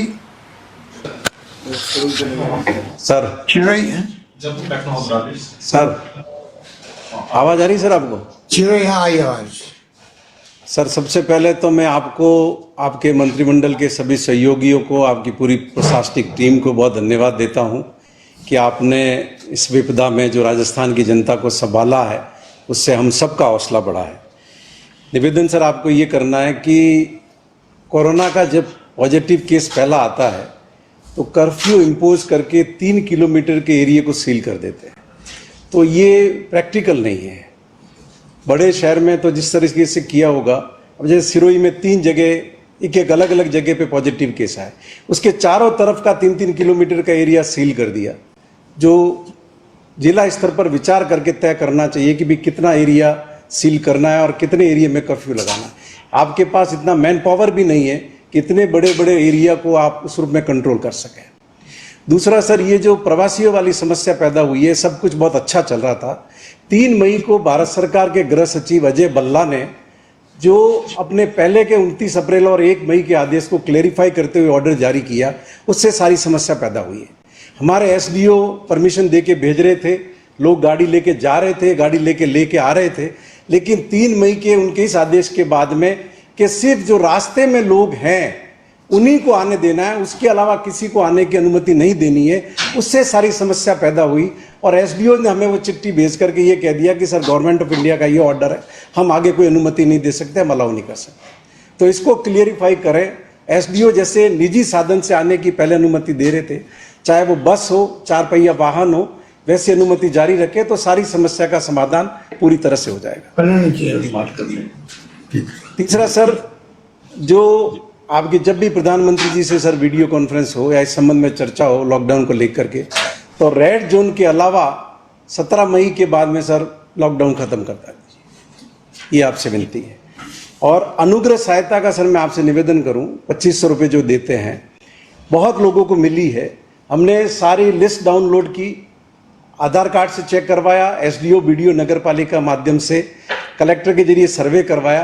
खाली शिवगंज ब्लॉक में ही 400 फैमिली ऐसी निकली है बीपीएल और अंत्योदय से रिलेटेड, जिनको अभी तक कोई 1 रुपया भी नहीं मिला है। ऐसे पूरे जिले में 3-4 हज़ार परिवार खाली मेरे जिले में होंगे, तो पूरे राजस्थान में भी इस तरह के होंगे। तो आपसे मेरी विनती है कि वो लिस्ट को सभी जिला कलेक्टर डाउनलोड करके उसको रीचेक करें, जिससे जिन लोगों को वंचित हुए हैं आपके प्रयास करने के बाद भी उनको मिल सके। इसके अलावा सर, जो एनएफएसए में तो गेहूं मिल रहा है, लेकिन बहुत से ऐसे लोग गरीब परिवार अब भी हैं जिनको वो गेहूं नहीं मिल पा रहा है, क्योंकि उस सूची में उनका नाम नहीं है। तो मेरी आपसे विनती है अभी कि अभी ये कठिन समय, भारत सरकार से आग्रह करें, आप भी निर्णय लें कि जो भी राशन कार्ड धारक गेहूं प्राप्त करना चाहता है उसको गेहूं अलाउ किया जाए। नॉन इनकम टैक्स पे जो भी लेना चाहता है उसको अलाउ किया जाए। इसके अलावा सर, मनरेगा में बहुत अभूतपूर्व काम हो रहा है, लेकिन एक ही काम पर संख्या ज़्यादा होने से हम सोशल डिस्टेंस मेंटेन नहीं कर पा रहे। तो 1 बजे का टाइम है, उसको घटा करके या तो 11:30 बजे कर दें, जिससे लंच लोग अपने घर पे जाके कर सकें और वहाँ पर सोशल डिस्टेंस मेंटेन कर सकें। दूसरा, एक ही काम पर 200, 250 लोग लग रहे हैं, तो हर ग्राम पंचायत में काम की संख्या 10 से 15 होनी चाहिए, जिससे किसी भी काम पर 50 से ज़्यादा लोग नहीं हो और सोशल डिस्टेंस को मेंटेन कर सकें। इसके अलावा सर, एमएलए लेड और एमपी लेड में भी, एमपी लेड तो खैर ख़त्म ही कर दिया प्रधानमंत्री ने। एमएलए लेड में सर पहले जो खाद्य सामग्री के किट आपने अलाउ किए थे, अभी आपने पूरी तरीके से मेडिकल को समर्पित किया है, तो अभी कुछ समय, कुछ महीनों के लिए अगर आप खाद्य सामग्री के किट उसमें अलाउ रखेंगे तो नीचे लोगों को, जो आपका लक्ष्य है कि भी हर व्यक्ति को पेट भर सके, उसकी इम्यूनिटी ठीक रख सकें, तो हम उसमें सहयोग कर पाएंगे। और जैसा सर आज आपने सारे एमएलएज को सुना है, तो मेरा एक सजेशन है कि अगर लॉकडाउन खत्म हो जाता है तो जून के किसी हफ्ता में आप विधानसभा का सत्र बुलाएं, जिससे पूरे तरीके से इसमें चर्चा की जा सके और सबके सुझावों से जो सरकार लाभान्वित हो सके। एक बार पुनः आपके सबका मैं आभार प्रकट करता हूँ। धन्यवाद, अच्छा है, वेरी गुड। क्षमाराम जी, ग्राशिया क्षमाराम जी है। पहले तो सबको आपको राम राम था। राम राम साहब। मैं ये जो प्रकार से कोरोना महामारी लॉकडाउन में जो हो रहा है, और जैसे विशेष रूप से जो इस महामारी में जो बाहर से प्रवासी लोग आ रहे हैं, उसके बारे में सबसे ज़्यादा चिंता है। आप एक ही दिशा निर्देश करें और कलेक्टरों को निर्देशित करें कि कम से कम जो लोग जो महाराष्ट्र वाली परमिशन दे देते हैं, तो अपन इस राजस्थान को परमिशन क्यों नहीं, क्योंकि बॉर्डरों पे, मावल चेक पोस्ट पे और जो मंडार चेक पोस्ट पे खूब सारी बड़ी कठिनाइयाँ आती है। तो मेरा तो आपसे ये निवेदन है कि कम से कम प्रवासी दुखी ना हो, रास्ते में भूखे प्यासे रह रहे, एक तो उनको दिशा निर्देश करें कि अपने खुद के साधन ले जा करके भी लावें, या जिस प्रकार से सरकार के दिशा निर्देश के हिसाब से। और मेरा विशेष रूप से ये निवेदन है कि जिस प्रकार एमएलए फंड से हमने किट जो बांटे थे खाद्य सामग्री के, इसमें भी कम से कम ये राजनीतिक नहीं होनी चाहिए। जिस प्रकार हमारे प्रतिपक्ष नेताजी ने जो कहा था कि कम से कम नाम लिखवा करके, हमने इस प्रकार के राजनीतिक से ऊपर उठ करके जो काम किया, और आपके सिरोही शिवगंज के अंदर इन्होंने मतलब अपना जो पत्रक डाल के किट बांटे। हमारे सियार हमारी फैक्ट्रियां हैं, भामाशा हैं सारे, लेकिन हम लोगों ने किसी प्रकार की कोई राजनीतिक न करते हुए ग्राम विकास अधिकारी और सरपंच के मार्फत बंटवाए गए थे। क्योंकि मेरे वहाँ सियार फैक्ट्री हैं, अल्ट्राटेक है, जेके लक्ष्मी सीमेंट है, वोल्केम इंडिया लिमिटेड, मॉडर्न इंसुलेटर, और इतने सारे हमारे वेब्स मंडल के जैन समाज हैं। इस प्रकार भामाशा कई सारे हैं हमारे, जो ये नितिन जो अच्छा काम किया। और एक मेरा विशेष मुख्यमंत्री महोदय, जिस प्रकार से ये जो टैक्स लगाए हैं आपने जो इस अनाज मंडी पे, उसको कम से कम माफ करें, और दो महीने का जो बिल है बिजली का, कम से कम वो तो आप माफ करें, तब के और लॉकडाउन में लोग कहाँ कमाए, गरीब लोगों को राहत मिलेगी। ये मेरा विशेष आपसे आग्रह है। धन्यवाद, बहुत धन्यवाद। जय श्री राम जी। सर, सीएम साहब आपको नमस्कार। विशेष तौर से आपने इस कोरोना महामारी के संबंध में महत्वपूर्ण बैठक जो, और हम लोगों को जो आपने पिछली बार भी आपने बात की थी, और आज भी सभी माननीय विधायकों को और हमारे प्रतिपक्ष नेता जी ने भी पहले जो बात कही है, और अभी वर्तमान में जो चीज़ है इस बात को हम दोहराना नहीं चाह रहे हैं, लेकिन जैसे मेरा विधानसभा क्षेत्र सिरोही जिला जो है गुजरात से लगता हुआ है, मंडार और गुंदरी चेक पोस्ट जो है, अभी 3-4 तारीख को जैसे यहाँ से आदेश जारी हुए आपके राजस्थान सरकार की ओर से, उस समय में हमारे रेवदर एसडीएम साहब ने मात्र 10-15 मिनट कार्यालय में बैठे और पूरे दिन बाहर रहे, 15 मिनट बैठे बाहर रहे, 100 200 वहाँ के लोग वहाँ पर परमिशन लेने के लिए भटकते रहे। उधर से अन्य राज्यों की परमिशन लेकर जहाँ से जब रवाना हुए, जब मैं बीच में 300 400 500 गाड़ियों की लाइनें लगी, उसके बाद में मैं आपको सत्य बात निवेदन करना चाहूँगा कि आप वीडियो के माध्यम से आप दिखवा लेना, वहाँ पर कई महिलाओं ने इनके मन की बातें जो भावना को जो प्रकट किया, उसके बाद में डिलीवरी वाली बहनें जो है उनको भी कठिनाई हुई, उसके बाद में लाठीचार्ज हो गया पुलिस ने, और उसके बाद में कई प्रकार की दुविधा खड़ी हो गई। तो मेरा आपसे यही निवेदन है कि अपने पूरे भारत में अन्य राज्यों में जो सभी जो प्रवासी साथी जो है, इनको आप बिल्कुल चिंता कर रहे हो, हमें भी लगातार बात भी कर रहे हैं, लेकिन साथ साथ में जिस तरह से निचले स्तर पर, इसमें कोई दौरा नहीं है, जिला कलेक्टर और एसपी साहब, पूरा प्रशासन जो दूसरा है बहुत अच्छा काम कर रहा है, इसमें कोई दौरा है सिरोही जिले का। लेकिन हमारे में रेदर की जब बात करूँ तो एसडीएम साहब ने पिछले 3 दिन के अंदर जो व्यवस्था जो बिगाड़ी, यहाँ की अफरा तफरी टाइप हो गया। तो मंडार पे मैं 3-4 बार गया तो वो कह रहे हैं कि कलेक्टर साहब कहेंगे, कलेक्टर साहब को कहने के बाद में सर एसडीएम को वो मन क्या रखा है, तो उसके बाद में फोन तक हमारा अटेंड नहीं किया एसडीएम साहब ने, तो काफ़ी दुविधा हमको खड़ी करनी पड़ी, प्रवासियों को जवाब क्या देना पड़ा। दूसरी बात जो है, क्योंकि ये प्रवासियों की बात को आगे बढ़ाते हुए, जैसे सिरोही जिला और ये गुजरात से लगता हुआ है, हमारे सिरोही जिले के अंदर वरियाली यानी कि सौंफ की जो पैदावार सबसे एरंडी और सौंफ अच्छी होती है, और ऊंजा मंडी जो है अपने भारत की सबसे बड़ी मंडी मानी हुई है, वहाँ पर काश्तकार जो है यहाँ से कच्चा माल इनका जो वरियाली वगैरह, इसको ले जाने के लिए कठिन है। और सब वरियाली सौंफ है कि 15 दिन इनका ओवर टाइम हो जाएगा तो इसका कलर जो है फेड हो जाएगा, और किसानों को यानी कि 1 रुपये की चीज़ 25 पैसे पे भी आगे नहीं खरीदेंगे। इसलिए मेरा आपसे आग्रह है कि इसके लिए आप अच्छा कोई गुजरात जाने के लिए किसानों के लिए एक व्यवस्था कराएं ताकि किसानों को राहत मिल सके। दूसरी बात जो है, यहाँ पर पूरे क्षेत्र के अंदर जो जल स्तर जो है, ये हैंडपंपों का और ये ट्यूबवेल जो है उनका जल स्तर नीचे गया, इसके हिसाब से हैंडपंपों का भी पानी नहीं मिलने के कारण जो बाहर से प्रवासी लोग भी जो आएंगे उनको भी, क्योंकि इधर उधर जाने नहीं देंगे, पानी भरने नहीं जाने देंगे, तो उनको भी कठिनाई होगी। इसलिए पेयजल की भी टैंकरों के माध्यम से यहाँ जो भी आप उचित। थैंक यू, धन्यवाद, बहुत धन्यवाद। बाबा जी भाटी, एक सर मेरा एक सर जो ये एक पॉइंट था जो था अपना, जो ये निगरानी समितियाँ जो है प्रत्येक गांव में पंचायतों में जो घूम रही है, इनके लिए जो कोई व्यवस्था मैं समझता हूँ ऐसी नहीं है, क्योंकि उनके लिए सुरक्षा की दृष्टि से देखें तो उनके पास में सरकार की ओर से कोई व्यवस्था नहीं है, तो सरकार उनके लिए कोई व्यवस्था करे ताकि उनको एक सही तरीके से उनकी देख रेख कर सके और उनकी निगरानी भी रख सके। धन्यवाद।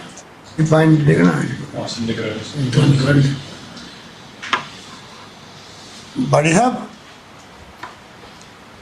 बाबा जी भाटी प्रभारी मंत्री, क्या हो गया? फोन कर चलो,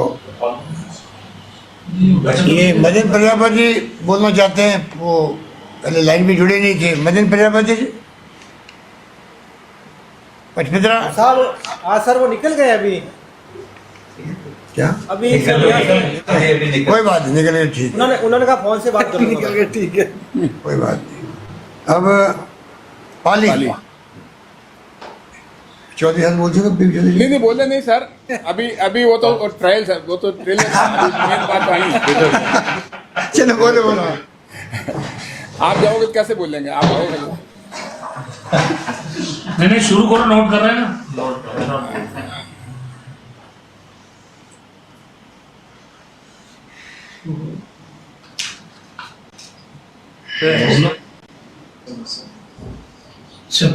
नमस्कार सर आप बोल दीजिए। नहीं मुख्यमंत्री जी आ जाएं तो सब बात शुरू करें, क्योंकि सुनो बात तो मेन तो वो सुनेंगे ना। हाँ नमस्कार सर, भंवर सिंह निवेदन कर रहा हूँ। आगे आप शुरू करो भंवर सिंह। हाँ नमस्कार माननीय मुख्यमंत्री महोदय, सबसे पहले तो मैं मुख्यमंत्री जी का आभार प्रकट करना चाहूंगा कि आपने राजस्थान के सभी माननीय विधायक, सांसद, मंत्रीगण सबको एक साथ कोविड जैसी महामारी के समय अपनी बात कहने का अवसर दिया। सुन रहे हैं सर?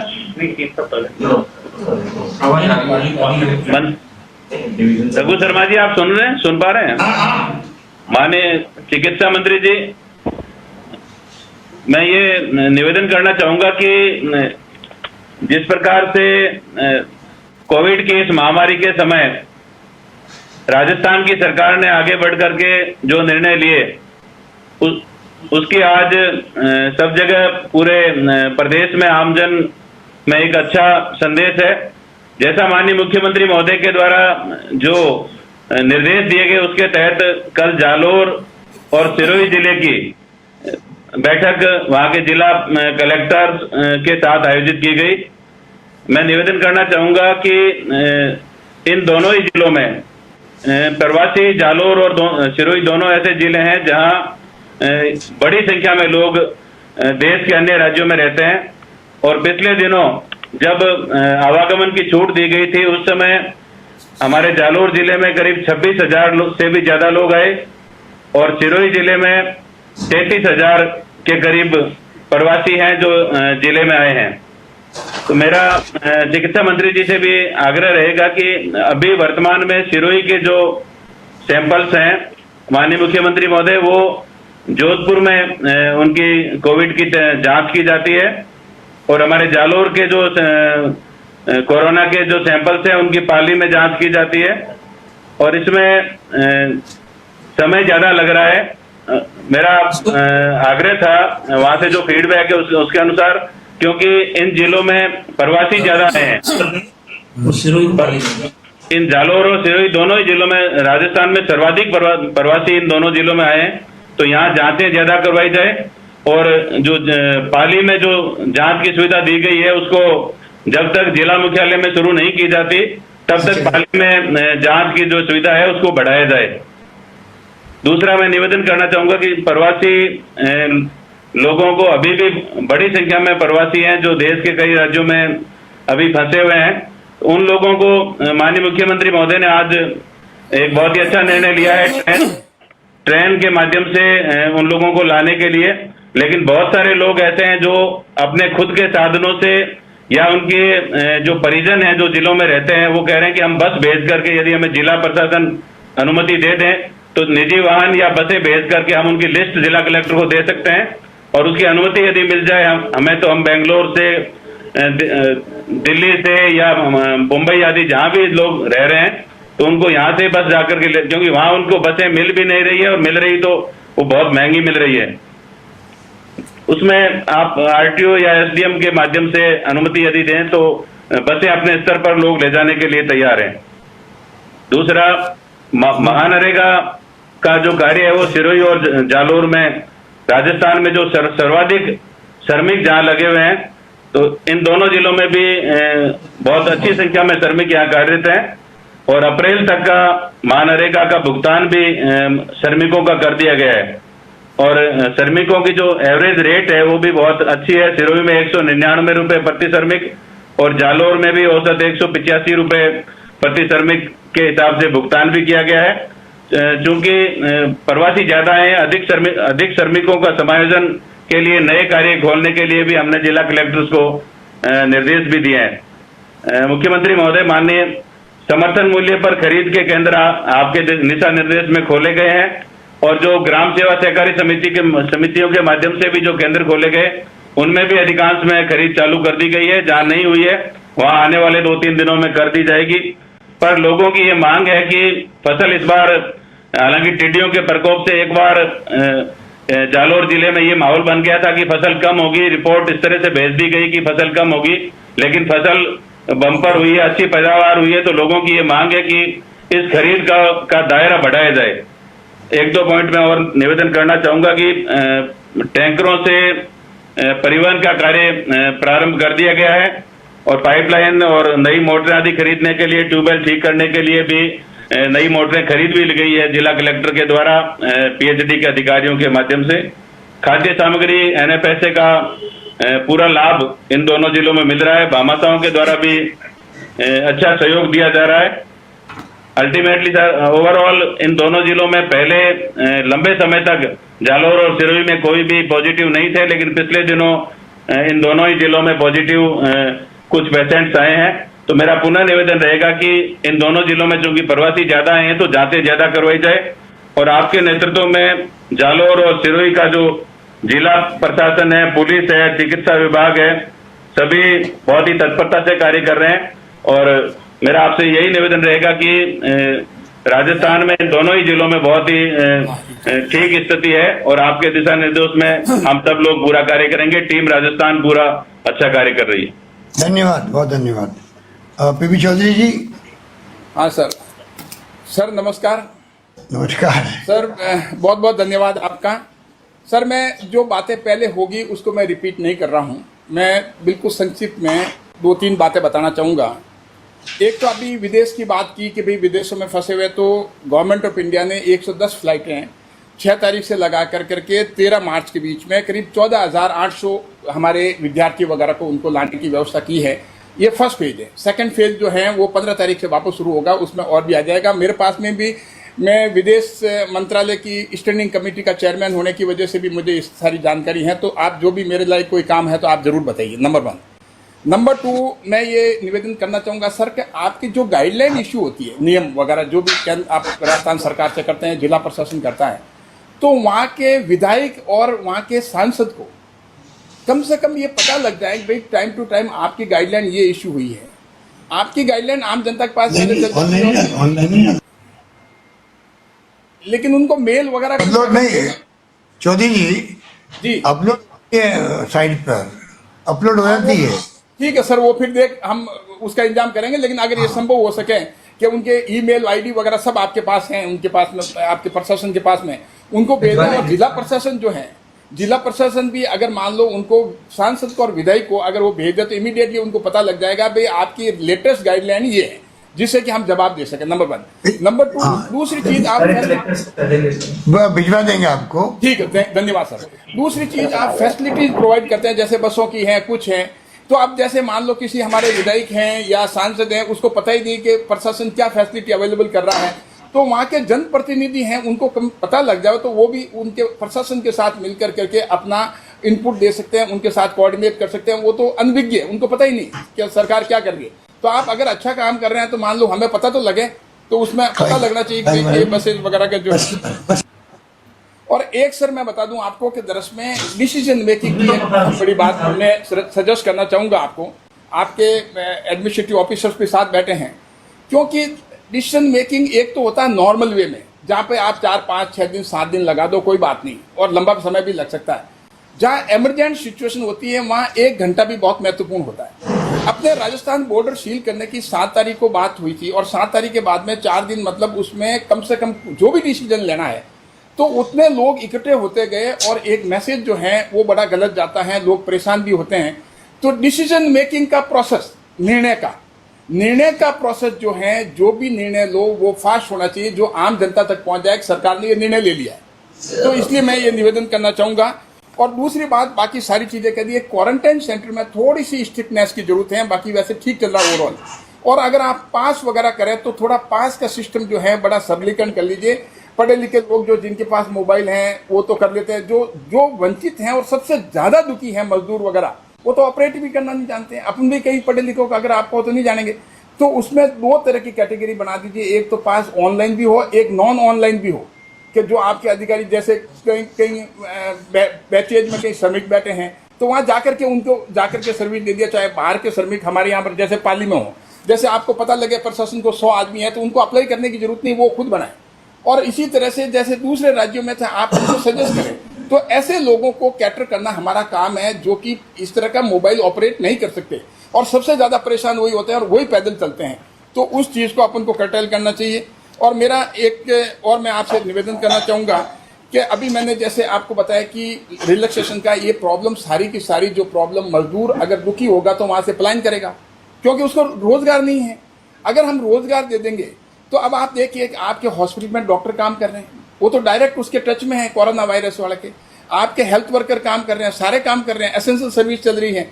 और जब वो कर सकते हैं तो हम सारे कोरोना वॉरियर्स क्यों नहीं हो सकते हैं? सारों को जब आप प्रधानमंत्री जी से भी बात करें तो आप रिलैक्स का मेरा निवेदन है कि इसको रिलैक्स करने का करें क्योंकि हम आपको फीडबैक दे सकते हैं। नहीं आप चाहेंगे कि मैं डायरेक्ट उनसे बात करें, हम तो पार्टी की बात आपकी भावना पहुंचा देंगे।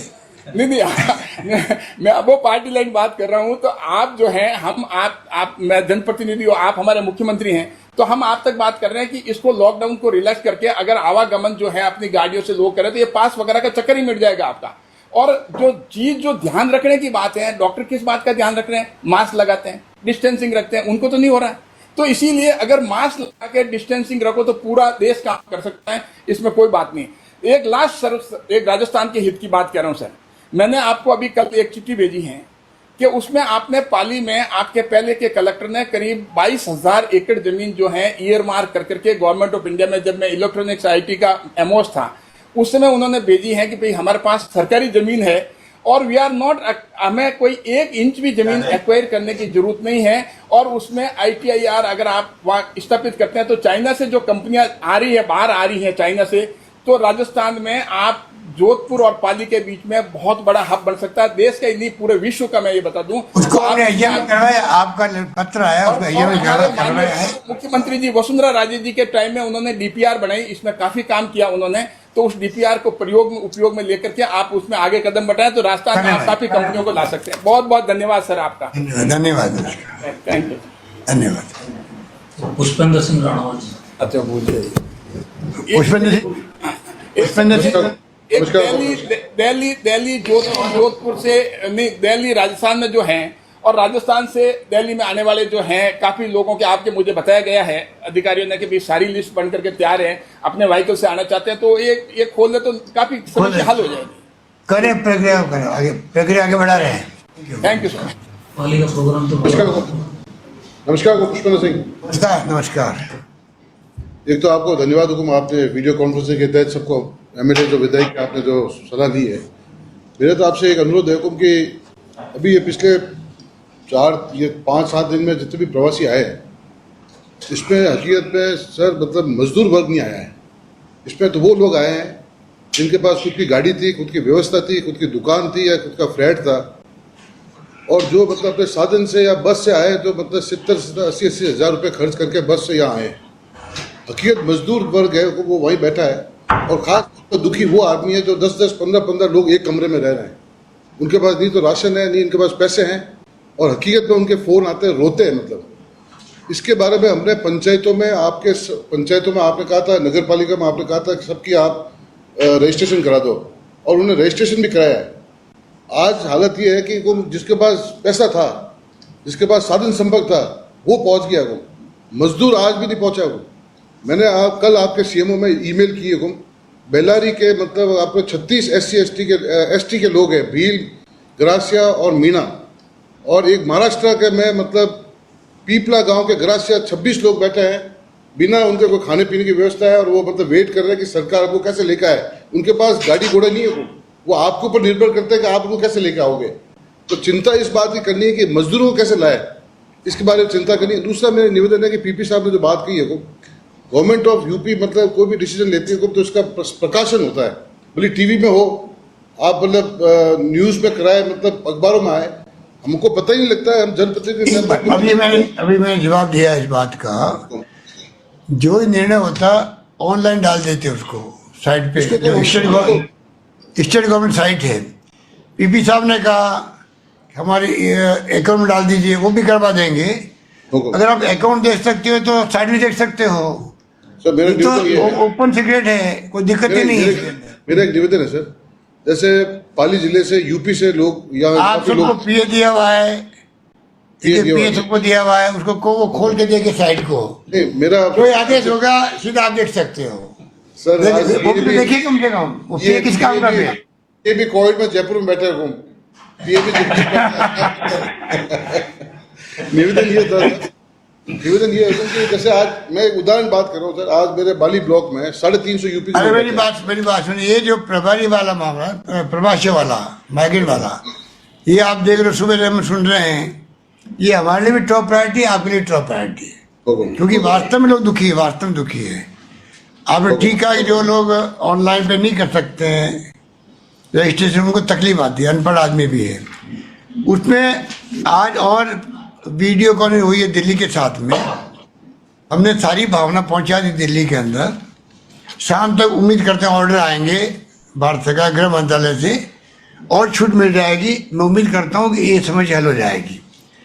और बाकी आप क्या कीजिए, अगर आपके एरिया के कोई लोग हैं जो सामान बैठे हैं मेरे सामान, वो अपने एरिया की कोई खबर आपको लगे तो आप उनकी हेल्प कर दीजिए। गरीब अनपढ़ आदमी है तो लिस्ट बना दीजिए, मोबाइल फ़ोन दे दीजिए अगर है तो, उनको अलग से हम बिहेव कर लेंगे, उनके साथ में जाने की व्यवस्था कर देंगे, पर इतना आपको करनी पड़ेगी। मैंने भेजा भी आपके ईमेल कर रखा मैंने, कंसर्न मतलब आपके जो सेक्रेटरी है जिस स्टेट के, उनको भी कर रखा है, डिस्ट्रिक्ट कलेक्टर भी आप कलेक्टर को देख, आप कलेक्टर को सुबोध अग्रवाल जी हमारे एशियस इंडस्ट्री जो है उनका काम यही है सिर्फ, और कलेक्टर दे दीजिए, एक कॉपी इनको भेज दीजिए, वो हम लोग उनसे बात भी कर लेंगे, उनको लाने की बात भी कर लेंगे। आपसे बात मेरा निवेदन आपकी बात हुई भी है? मेरा निवेदन आपकी बात हो चुकी है इनसे, बता रहे हैं आपकी बात हुई है, फोन पे बात हुई थी। एक मेरा निवेदन होगा कि जितने भी आपके प्रभारी सेक्रेटरीज है स्टेट के, वो मैं पिछले 5-6 दिन से कई, मैं किसी का नाम नहीं ले जाता हूँ, उनके सबके फोन डाइवर्ट किए हुए हैं, सबके फोन डाइवर्ट है, किसी के फोन बंद है, किसी के आपके फोन जाता है रिप्लाई नहीं है। हो सकता है वो व्यस्त होंगे सर, पर एमएलएस के आवाज नहीं आ रही सर, आवाज नहीं आ रही। उनको हमने बनाया, अच्छे उद्देश्य से बनाया, पर जब 17 लाख 19 लाख लोग रजिस्टर करा देते, 19 लाख। आप कल्पना करो, अगर आपको मैं इंचार्ज बना दूं किसी बात का और लाखों लोग आपको टेलीफोन करने ट्राई करे तो आपकी क्या स्थिति बनेगी। उनको अच्छे उद्देश्य बनाया मैं, अच्छे उद्देश्य से। इतने फोन आए कि वो ह्यूमनली पॉसिबल ही नहीं थे, इसलिए आपकी शिकायत वाजिब है, आप ही नहीं कर रहे हो, हम सब कर रहे हैं आपस के अंदर भी। वो सिस्टम बदल गया, अब इनको इंचार्ज बना दिया, उसके बाद में वो बात खत्म हो गई। अब कलेक्टर और इंडस्ट्री के एसीएस सुबोध अग्रवाल जी पूरी व्यवस्था हम करेंगे, कोई दिक्कत नहीं आएगी आपको। एक मेरा निवेदन, थैंक यू, धन्यवाद आपका। एक से पॉइंट है। हाँ, एक आप पंचायत में अभी जो लोगों ने बात की है कि हैंडपंप्स खराब है। जनरली आजकल हैंडपंप मतलब पंचायत रिपेयर करती है, वो पंचायत समिति करती है, पंचायत करती है। नई पंचायत का फॉर्मेशन हो गया, आज 6-7 दिन हो गए, इनके पास आज तक कोई बजट आया नहीं। एसएफसी का बजट है जिससे वो हैंडपंप के सामान खरीद सके और सामान हैंडपंप ठीक कर सकते हैं। आपके जनता दल के मतलब बिजली के बिल बाकी है और लाइट के कनेक्शन कट रहे हैं गाँव में। एक तो ये एक मेरा निवेदन है, आपके एएनएम और जीएनएम की पोस्ट गाँव में मतलब 50% से अधिक खाली पड़ी है। अगर आप सुविधा पर लगा दें लोगों को, जो ट्रेन सुविधा है, जीएनएम है, तो वो लोग मतलब आपके पीएससी को मॉनिटर करके सही देंगे कि यहाँ सुविधा पर। ये प्रॉब्लम हर साल आती है, आप भी रहे हो मंत्री, ये प्रॉब्लम आती है, इसको ठीक करवाएंगे अपन, ठीक है। बहुत खाली है सर, बहुत खाली। Thank you. एक मेरा निवेदन है सर कि सबसे बड़ी प्रॉब्लम जो है उसकी क्या कह रहा था, इसका टेस्टिंग की। आज हमारे प्रवासी जिस तरीके से गांव में आ रहे हैं, आज पूरे बाली ब्लॉक में पूरा हमारे विधानसभा में 50 से ज्यादा सैंपल नहीं हुए हैं। बाली में टेस्टिंग शुरू हुई, मतलब बाली विधानसभा में 50 से ज्यादा सैंपलिंग नहीं हुए हैं। तो ये मैं चाह रहा हूँ थोड़ी सैंपलिंग बढ़ा दे, क्योंकि अभी बाहर से लोग आए हैं, तो सैंपलिंग बढ़ा दे ताकि हम इससे पहले से इससे अलर्ट रहे। तो हमें और आप सबसे मेरा निवेदन है, जो क्वारंटाइन हो रहा है गाँव के अंदर, कई गांव तो विरोध भी कर रहे हैं कि साहब इनको आप क्यों अलाउ करो हमारे गांव के अंदर, हम भी बीमार पड़ जाएंगे। ठीक है, मैं आपसे रिक्वेस्ट करूंगा जितने जनप्रतिनिधि अपन हैं कि हम अपने अपने एरिया में देखें कि बाहर से आने वाले लोगों के लिए क्या सुविधा स्कूल में हो सकती है, या उनके घर में इतना घर बड़ा है कि वो घर में रह जाएगा अलग से तो होम क्वारंटाइन हो जाएगा, स्कूल में या पंचायत भवन में हो जाए। पर इसका ध्यान हम सब जनप्रतिनिधि रखना पड़ेगा, वरना संख्या बढ़ जाएगी। हम सबको जाना भी बड़ा आसान है, पर बाद में भी देखना पड़ेगा हम लोगों को, संभालना पड़ेगा। इसमें आप सब लोग सरकार का सहयोग कर रहे हैं। धन्यवाद आपको। खुशकीर सिंह जी नमस्कार। उपल नमस्कार। धन्यवाद। आपने बहुत ही सबसे पहले हिंदुस्तान में आपने लॉकडाउन की जो शुरुआत की है, और उसी दिन मैंने पूरे विधायी कोष 2 करोड़ 25 लाख रुपए समर्पित कर दिए अस्पतालों के लिए। आपकी भावना को पहले ही समझ लिया मैंने, और मैं आज खुशखबरी देना चाहूंगा आपको।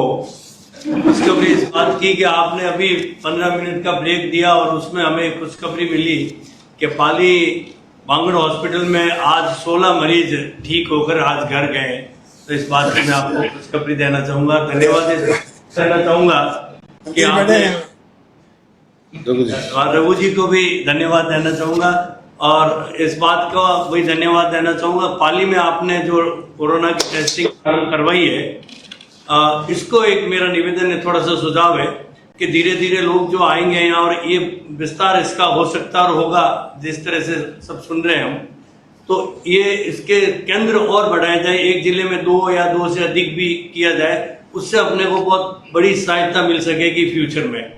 साथ ही मेरा निवेदन है कि अभी जो कुछ डॉक्टर्स कॉन्टेक्ट्स में लगे हुए हैं, उन डॉक्टर्स को स्थायी आप कर दें, क्योंकि उनको अनुभव भी हो गया 2 साल का और कोरोना का भी अनुभव हो गया। अब जैसे मेरे गांव में कोई डॉक्टर लगा हुआ है, नया डॉक्टर आएगा तो कॉन्टेक्ट वाले को हटाना पड़ेगा।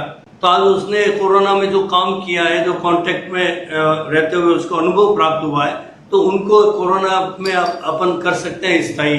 ये मेरा सुझाव है आपसे।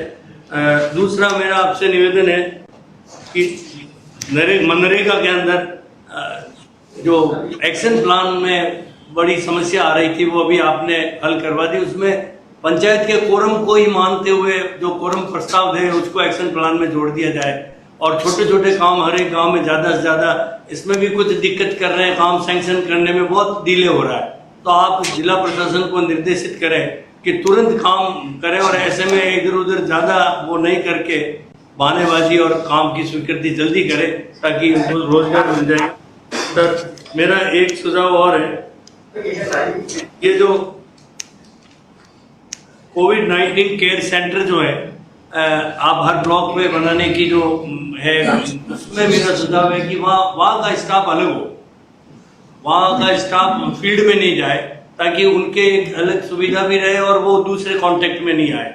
इसमें जिला प्रशासन, हमारे डॉक्टर, नर्सिंग स्टाफ, पुलिस और आंगनबाड़ी कार्यकर्ता पाली में इतना शानदार काम कर रहे हैं। सभी विधायक आपको इसके बारे में बताएंगे, बहुत ही शानदार, इसके लिए बधाई। और इस कोरोना में आज हमने एक नई चीज देखने को मिली कि सभी विधायक, पक्ष विपक्ष, पूर्व मुख्यमंत्री, प्रतिपक्ष नेता, आप, हम सभी एक साथ बैठकर इसकी चर्चा करें, और सभी आपके साथ में है। इसके लिए मैं आपको बधाई देना चाहूंगा। और ये सुझाव सतीश पुनिया भी है,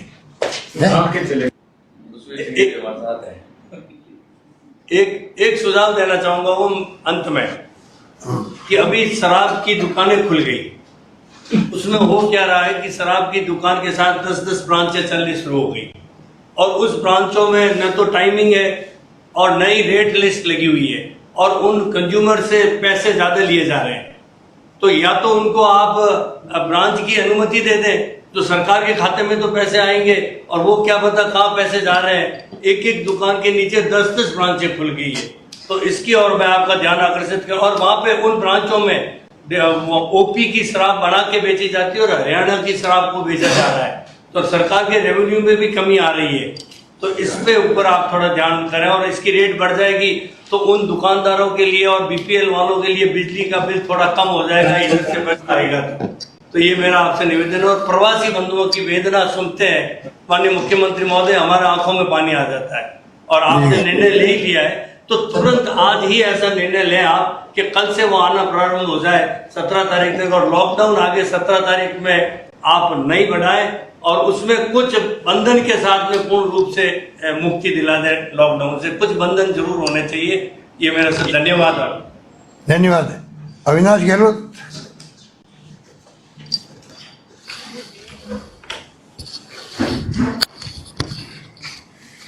हाँ सर, नमस्कार हुकम। नमस्कार सर। सबसे पहले तो मैं आपको बहुत बहुत धन्यवाद देता हूं कि आपने हम सबको आज इस विषय के माध्यम से जोड़ा है।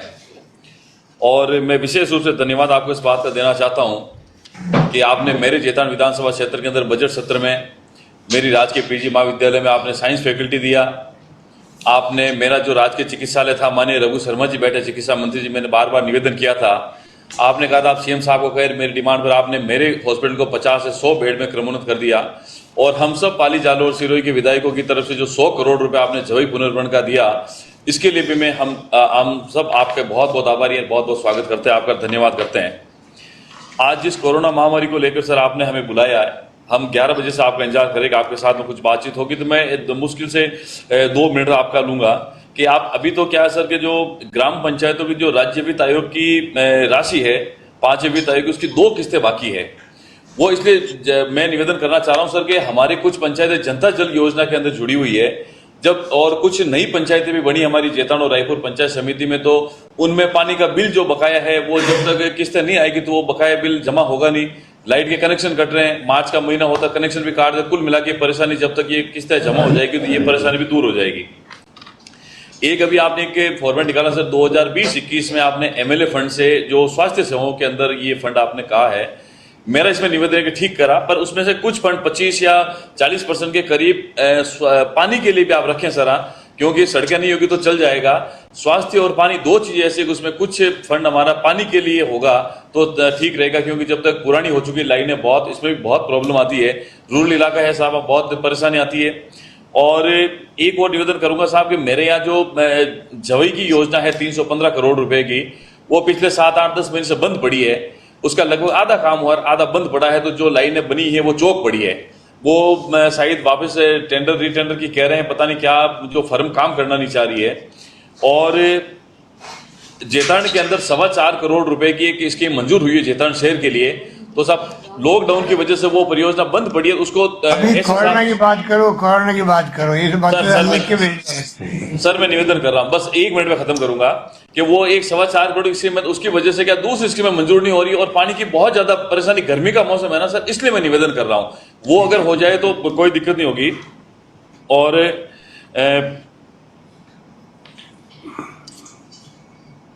एक और प्रवासी के लिए मैं निवेदन कर रहा, जो सबकी कॉमन डिमांड है सर कोरोना को लेकर, वो आपने बता ही दिया। तो सिर्फ इतना ही निवेदन आपसे हाथ जोड़कर मेरा निवेदन है साहब कि बेंगलोर है, हैदराबाद है, ये अपना सूरत है, चेन्नई है, यहाँ से क्या लोग उन स्टेट से लेके अनुमति लेके तो आ रहे हैं, लेकिन राजस्थान बॉर्डर जो है अपना महाराष्ट्र का, गुजरात का, वहां पे लोग रुके हुए हैं।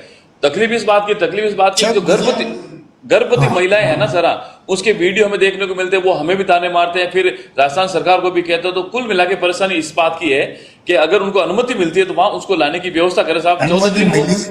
अनुमति मिल चुकी है, खाली एक दिन की बात थी, और आज शाम तक नए ऑर्डर आ जाएंगे भारत सरकार के, फिर कोई दिक्कत नहीं आएगी। मैंने आपको कहा कोई दिक्कत नहीं आने, ट्रेनें शुरू जल्दी हो जाएगी, हैदराबाद से भी और बेंगलोर से, सब जगह से।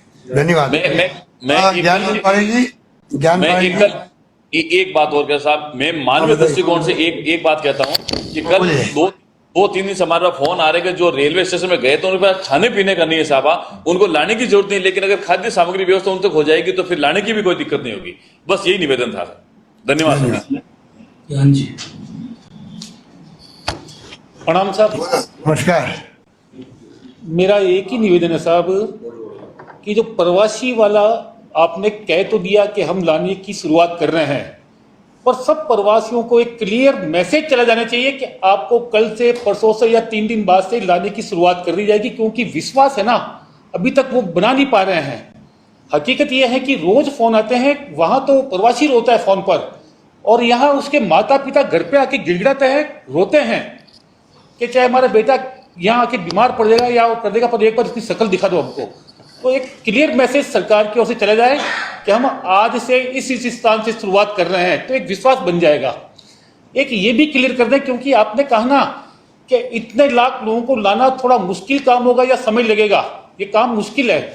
तो जिस प्रकार आपने एमएलए कोटे से मेडिकल के लिए प्रावधान किया, किट के लिए प्रावधान किया, तो उसी प्रकार बसों का प्रावधान कर दें कि कोई भी एमएलए अपने क्षेत्र के निवासियों को वहां से लाना चाहे और उनकी आर्थिक स्थिति अच्छी नहीं है, तो हम एमएलए कोटे से किराया दे देंगे और उनको आसानी से कम समय में लेके आ जाएंगे, क्योंकि अब उनकी सब्र की सीमा खत्म हो गई है। तो उसमें आपको प्राथमिकता लानी पड़ेगी। मुझे पता है कि आज जो सबसे बड़ा गंभीर मुद्दा है वो प्रवासी राजस्थानियों का है, उसमें एक तो मेरा निवेदन रहेगा। एक दूसरा है, ये मध्यम वर्ग भी है ना, ये 50 दिन बाद में तकलीफ में आ गया है, ये कहीं सहायता मांगने जाएगा नहीं, इसने कभी ये हाथ फैलाया नहीं है। पर सरकार को आगे बढ़कर ऐसे मध्यम परिवार जो कोई छोटा मोटा काम करते थे, उनको अगर किसी प्रकार की कोई सहायता, चाहे राशन की हो क्या और सहायता हो, तो उसके बारे में भी सोचना चाहिए, ये मेरा निवेदन रहेगा। और एक पाली के जो डॉक्टर है 2 महीने से छुट्टी नहीं ले रही है, तो कोई ऐसा सिस्टम डेवलप करो, ये अभियान लंबा चलेगा आपका, ये शॉर्ट अभियान नहीं है, हो सकता है 6 महीने 1 साल भी चल जाए। तो बारी बारी से सब डॉक्टरों को इसमें ड्यूटी पर लगाया जाए। पाली जिले के मुख्यालय पर तो जो अस्पताल, उस पर तो बहुत ज्यादा बोझ है, पर बाकी जो अस्पताल है वहां संख्या नहीं के बराबर है, तो बाहर के डॉक्टरों को भी ड्यूटी पर यहाँ लगाया जाए ताकि कुछ सेवाएं वो भी दे और यहाँ उनको रेस्ट मिले, ताकि लंबे समय तक वो काम कर सके। ये मेरे निवेदन है। बहुत धन्यवाद। शोभा चौहान जी। प्रणाम हुकम। नमस्कार। नमस्कार, प्रणाम साहब। वो सबकी एक कॉमन एक ही समस्या प्रवासी भाइयों की, तो वो जो अनुमति लेके पहले से ही फंसे हुए हैं बीच में, तो उनको आने नहीं दिया जा रहा, और बीच में मतलब कम से कम 30-25 दिन हो गए वो वहीं फंसे हुए हैं। न खाने की व्यवस्था, महिलाएं और बच्चियां रो रही है, और वो डेली के 15-20 सर फोन आते हैं उनके। अब उनको न तो कोई जवाब देते हैं, न कोई अनुमति मिलती है, परेशान हो रहे हैं सर। वो पूना के अंदर, पूना है, सूरत है, गुजरात के अंदर बॉर्डर से, ये हमारे विधानसभा क्षेत्र से काफी लोग वहाँ फंसे हुए हैं सर। तो आप उनको ये कृपा करके करबद्ध निवेदन है कि उनको अनुमति दिलाएं, ताकि वो अपनी चाहे बसें लेके व्यवस्था कराएं सर, या कोई भी स्पेशल ट्रेन हो ताकि वो आ सके वापस। और दूसरा मैं कह रही थी सर, बीपीएल और खाद्य सुरक्षा जिनके नाम है उनको तो गेहूं मिल रहा है, लेकिन जो मध्यम वर्ग है वो लोग बहुत परेशान हो रहे हैं, और रोज के फोन आ रहे सर हमें गेहूं नहीं मिलता है, तो आप उनकी भी थोड़ी व्यवस्था कराएं सर। और तीसरा एक पॉइंट मैं कहना चाहती हूँ कि भीषण अभी गर्मी का सीजन है, और विधानसभा क्षेत्र में पश्चिमी बेल्ट में हमारे सोजत में पानी की इतनी भयंकर समस्या है कि 4-5 दिन से पानी आता है, और महिलाओं के रोज के फोन आते हैं। तो कृपा कर सर ये पेयजल की सुविधा करवाएं, और जैसे एएनएम के पद खाली है काफी हॉस्पिटल्स में, तो ये भी पद भरवाए जाए ताकि लोगों को राहत मिल सके। धन्यवाद सर। एक मिनट, एक अंतिम एक सुझाव मेरा। हाँ बोलिए। भारत सरकार ने खाद्य सुरक्षा में 69% की वो राइडर लगाया हुआ है, तो आप अनुरोध करें कि ये नाम जो जुड़ जाए उनमें। और दूसरा सुझाव मेरा कि कुछ लोग मैंने अपील की है, तो जो पैसे वाले थे उनके नाम जुड़े हुए थे, तो उन्होंने स्वेच्छा से मुझे आके और नाम दिए कि साहब हमारा नाम इस खाद्य सुरक्षा से कटाना चाहते हैं ताकि हमारी जगह दूसरे गरीब भाइयों को फायदा मिल सके। तो ऐसे लोगों को जिला स्तर पर उनको सम्मानित किया जाए ताकि उससे आपकी अपील पे लोग स्वेच्छा से नाम कटा देंगे। और दूसरा, आंगनबाड़ी कार्यकर्ता इस बार बहुत ही शानदार काम कर रही है, तो उनको आप थोड़ा ध्यान में रखवाएं। धन्यवाद। जोराम जी। नमस्कार सर। नमस्कार। सबसे पहले तो सुमेरपुर हवाई बंद सुरंग योजना आपने सही डाइम की जो सुरंग है उसको चौड़ी करने के लिए 100 करोड़ रुपए दिए, बजट घोषणा की, उसके लिए सभी की तरफ से बहुत बहुत धन्यवाद।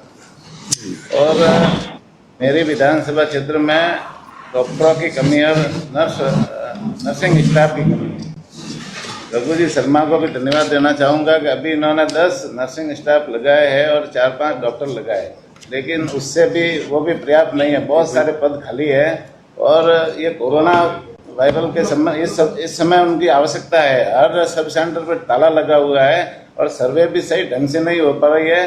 तो मेरा सब आपसे निवेदन है कि ज़्यादा से ज़्यादा डॉक्टर जो पद रिक्त है और नर्सिंग स्टाफ के पद रिक्त है उनको लगवाया जाए, जो इस बीमारी में वो मददगार साबित होंगे।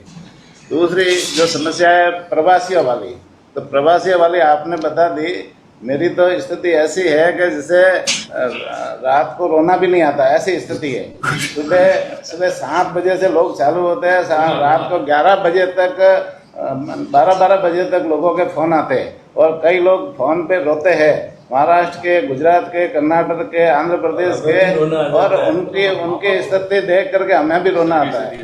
और वहाँ उनकी स्थिति ऐसी है, कई मजदूर परिवार है जिनका सारा धंधा चौपट हो गया, उनके नौकरियां भी अब नहीं है, आय के सारे स्रोत बंद हो गए। तो वो लोग इतने दुखी है, वो कह रहे हैं कि हमारे पास अब खाने के लिए भी नहीं है। तो मेरा आपसे निवेदन है कि जब तक आप ट्रेन चालू नहीं करो या दूसरे साधनों से आप आने की व्यवस्था नहीं करो, तब तक वहाँ के स्टेट के मुख्यमंत्रियों से बात करके वहाँ उनके खाने की व्यवस्था करवाओ। ये बहुत बेहद गंभीर समस्या है। लोग वो कहते हैं कि हम कोरोना से तो मरने होंगे तो मरेंगे, लेकिन इस भूख से जरूर मर जाएंगे, ऐसी स्थिति है वहाँ पे। तो ये मेरा निवेदन है आप साहब। एक निवेदन है, लास्ट एक, जो ग्रीन जोन है, ग्रीन जोन जैसे जिले में पाली विधानसभा में एक भी पेशेंट नहीं है, तो वहाँ जो सामुदायिक स्वास्थ्य केंद्र है उनको तो कम से कम वो जैसे जितने भी छोटे मोटे ऑपरेशन है, अपेंडिक्स का है, गॉल ब्लैडर का है, छोटे मोटे हर्निया का है, सब बंद है। अभी उनको जाना पड़ता है मेडिकल कॉलेज जोधपुर जाओ या पाली जाओ, तो पाली ऑलरेडी संक्रमित है। तो ये जो ग्रीन जोन है, ऑरेंज जोन है, जहाँ 1-2 पेशेंट है, उनको तो कम सामुदायिक स्वास्थ्य केंद्र में कम से कम छोटे मोटे ऑपरेशन स्टार्ट हो जाए, क्योंकि बिल्कुल ओपीडी के अलावा दवाई देने के अलावा कोई काम नहीं है। ये लोग वापस मेडिकल कॉलेज में जाते हैं, जोधपुर जाते हैं, जयपुर जाते हैं या उदयपुर जाते हैं, तो बार बार परमिशन लो और जाके वहाँ ऑपरेशन करो। छोटे ऑपरेशन हर्निया है, अपेंडिक्स है, गॉल ब्लैडर है, ये थोड़ा आप देखा है। एक मेरा भी है, जन सहयोग से यदि कोई बस उपलब्ध कराता है तो हमको अनुमति दे दें आप कि हम वहां जाके उनको लेकर आ जाए पाली, या अपने क्षेत्र में लेकर जाए। सरकारी पैसा हम खर्च नहीं करवाएंगे। ये बात सुनो, आप समझने की कोशिश करो कि ये बात तय हो गई है। अभी मैंने कहा आपको 2-3 घंटे वीसी चली है दिल्ली के साथ में। आपकी समस्या हम सबकी समस्या कॉमन है। ये तमाम बातें कन्वे कर दी गई है कैबिनेट सेक्रेटरी को, होम सेक्रेटरी को। इसी काम हम लगे हुए हैं और ट्रेनें चालू करेंगे, वहाँ से ट्रेन लोग आएंगे। सवाल एक आएगा जो मैं आपसे सलाह करना चाहता हूँ कि 2 लोग हो, एक तो वहाँ लोग रहते हैं, काम धंधे करते हैं, अपने परिवार भी वहीं पर है, और एक है जो मजदूर टाइप लोग हैं या दुकान में नौकरी करता है या अभी गया है मार्च के महीने में कोई धर्म यात्रा में या पर्यटक के रूप में या काम धंधे या मिलने के लिए गया अपने रिश्तेदारों से और अटक गया वहाँ पर। भारत सरकार का कहना है जब आप 2.5 लाख अगर एक साथ लोग आएंगे, आने की कोशिश करेंगे, 1 लाख आने की कोशिश करेंगे, 1 लाख लोग तो तब आ पाएंगे तब ये आपकी जो मांग है 17 के बाद में ख़त्म हो, लॉकडाउन, रेगुलर ट्रेनें चले पहले की तरह, लोग आया जाए, तब तो कोई दिक्कत तो नहीं है। एक ट्रेन में खाली दूर तो बैठना पड़ता है, उसमें सिर्फ 1200 लोग बैठ सकते मैक्सिमम। आप हिसाब लगा लीजिए 1200 लोग बैठेंगे तो जो लोग 19 लाख लोगों ने रजिस्ट्रेशन करवाया है उसमें 12-13 लाख आने वाले, 14 लाख। अब कल्पना कर लो उनको कैसे ट्रेन बैठे, कौन पहले बैठेगा, झगड़े हो जाएंगे स्टेशन पर। प्रॉब्लम सरकार के नाम दूसरी ढंग की प्रॉब्लम है। रात दिन हम लोग मीटिंग, एक बार तो 4 दिन पहले रात को 1-1.5 बजे मीटिंग खत्म हुई यहाँ पर इसी कमरे के अंदर, इसलिए हम लोग खुद चिंतित थे कैसे उनको लाएं। पर अभी सभी आना चाहते हैं एक बार, हम चाहते हैं एक बार पहले हुआ है जो गरीब आदमी है, जो एक बार मन में आ गया उसके कि मुझे एक बार गाँव जाना है, काम जाए बाहर में जाए मुझे मतलब नहीं है, मजदूर में भावना आ गई है। अगर आज नागौर में तनख्वाह बैठे हुए मिली मजदूर को, बिहार के मजदूर थे,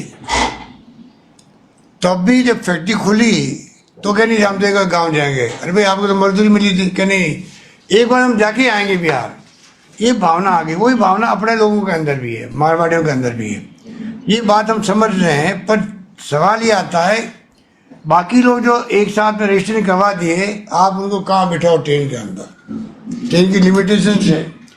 अब आप कहते हो गाड़ियाँ जाए लाए, वो काम हम करेंगे, उस पर लगे हुए हैं। कोई गाड़ी भेजो बुलाओ, या वहाँ कोई गाड़ी है आए उनको अलग पास मिल जाए, तो कम से कम जो आप कह रहे हो उस कैटेगरी लोग जल्दी आ जाए। कोई रास्ता निकालेंगे, सब मिलके रास्ता निकालेंगे, आप भी निकालेंगे हम भी निकालेंगे, रास्ता निकलेगा। बाकी लोगों को धैर्य भी रखना चाहिए वहाँ पर, धैर्य भी रखना चाहिए वहाँ पर। एक सर धन्यवाद सबको। हाँ बताइए। एक मिनट कह रहा था साहब, एक मिनट कह रहा था साहब, एक जो गंभीर बीमारी होती है, एक कैंसर और हार्ट वाली प्रॉब्लम के अंदर आपसे निवेदन है कि उनके पास के लिए जरा कलेक्टर साहब के पास में भिजवा दें जाएंगे। कल से कोई शिकायत है कि नहीं? जिसको पास कलेक्टर दे रहा है, थानेदार दे रहा है, और कोई रास्ता निकालेंगे रात को, आज या कल निकाल देंगे। हम खुद चाहते हैं कि ये समस्या रही नहीं किसी के सामने। एक जो आपने 2% कृषक कल्याण टैक्स जो लगाए सर, आपसे हाथ जोड़कर निवेदन है कि जो उसमें कहीं न कहीं सरकार की वो ठीक नहीं लग रहा था, आप उसको खत्म कर दें साहब। किसानों के अंदर भारी आक्रोश है 2% टैक्स का, ये निवेदन आपसे। धन्यवाद। धन्यवाद, बहुत धन्यवाद आप सबको, बहुत बहुत धन्यवाद। अब बीकानेर डिवीजन आएगा। आज के ये ट्रेन 14 ट्रेन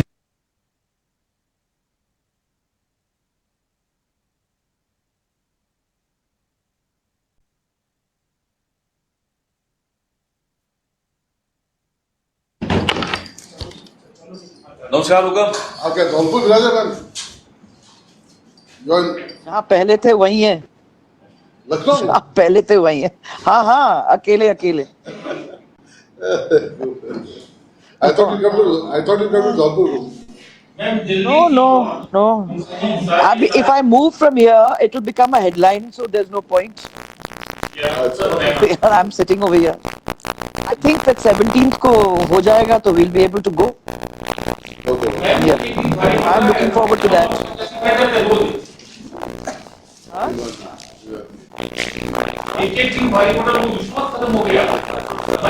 आप सोचो, हमारे आपके लिए तो पड़ रहा है, आप घर पे हो, आप हम लोग का सोचो। आप भी वही मिला जाए। हाँ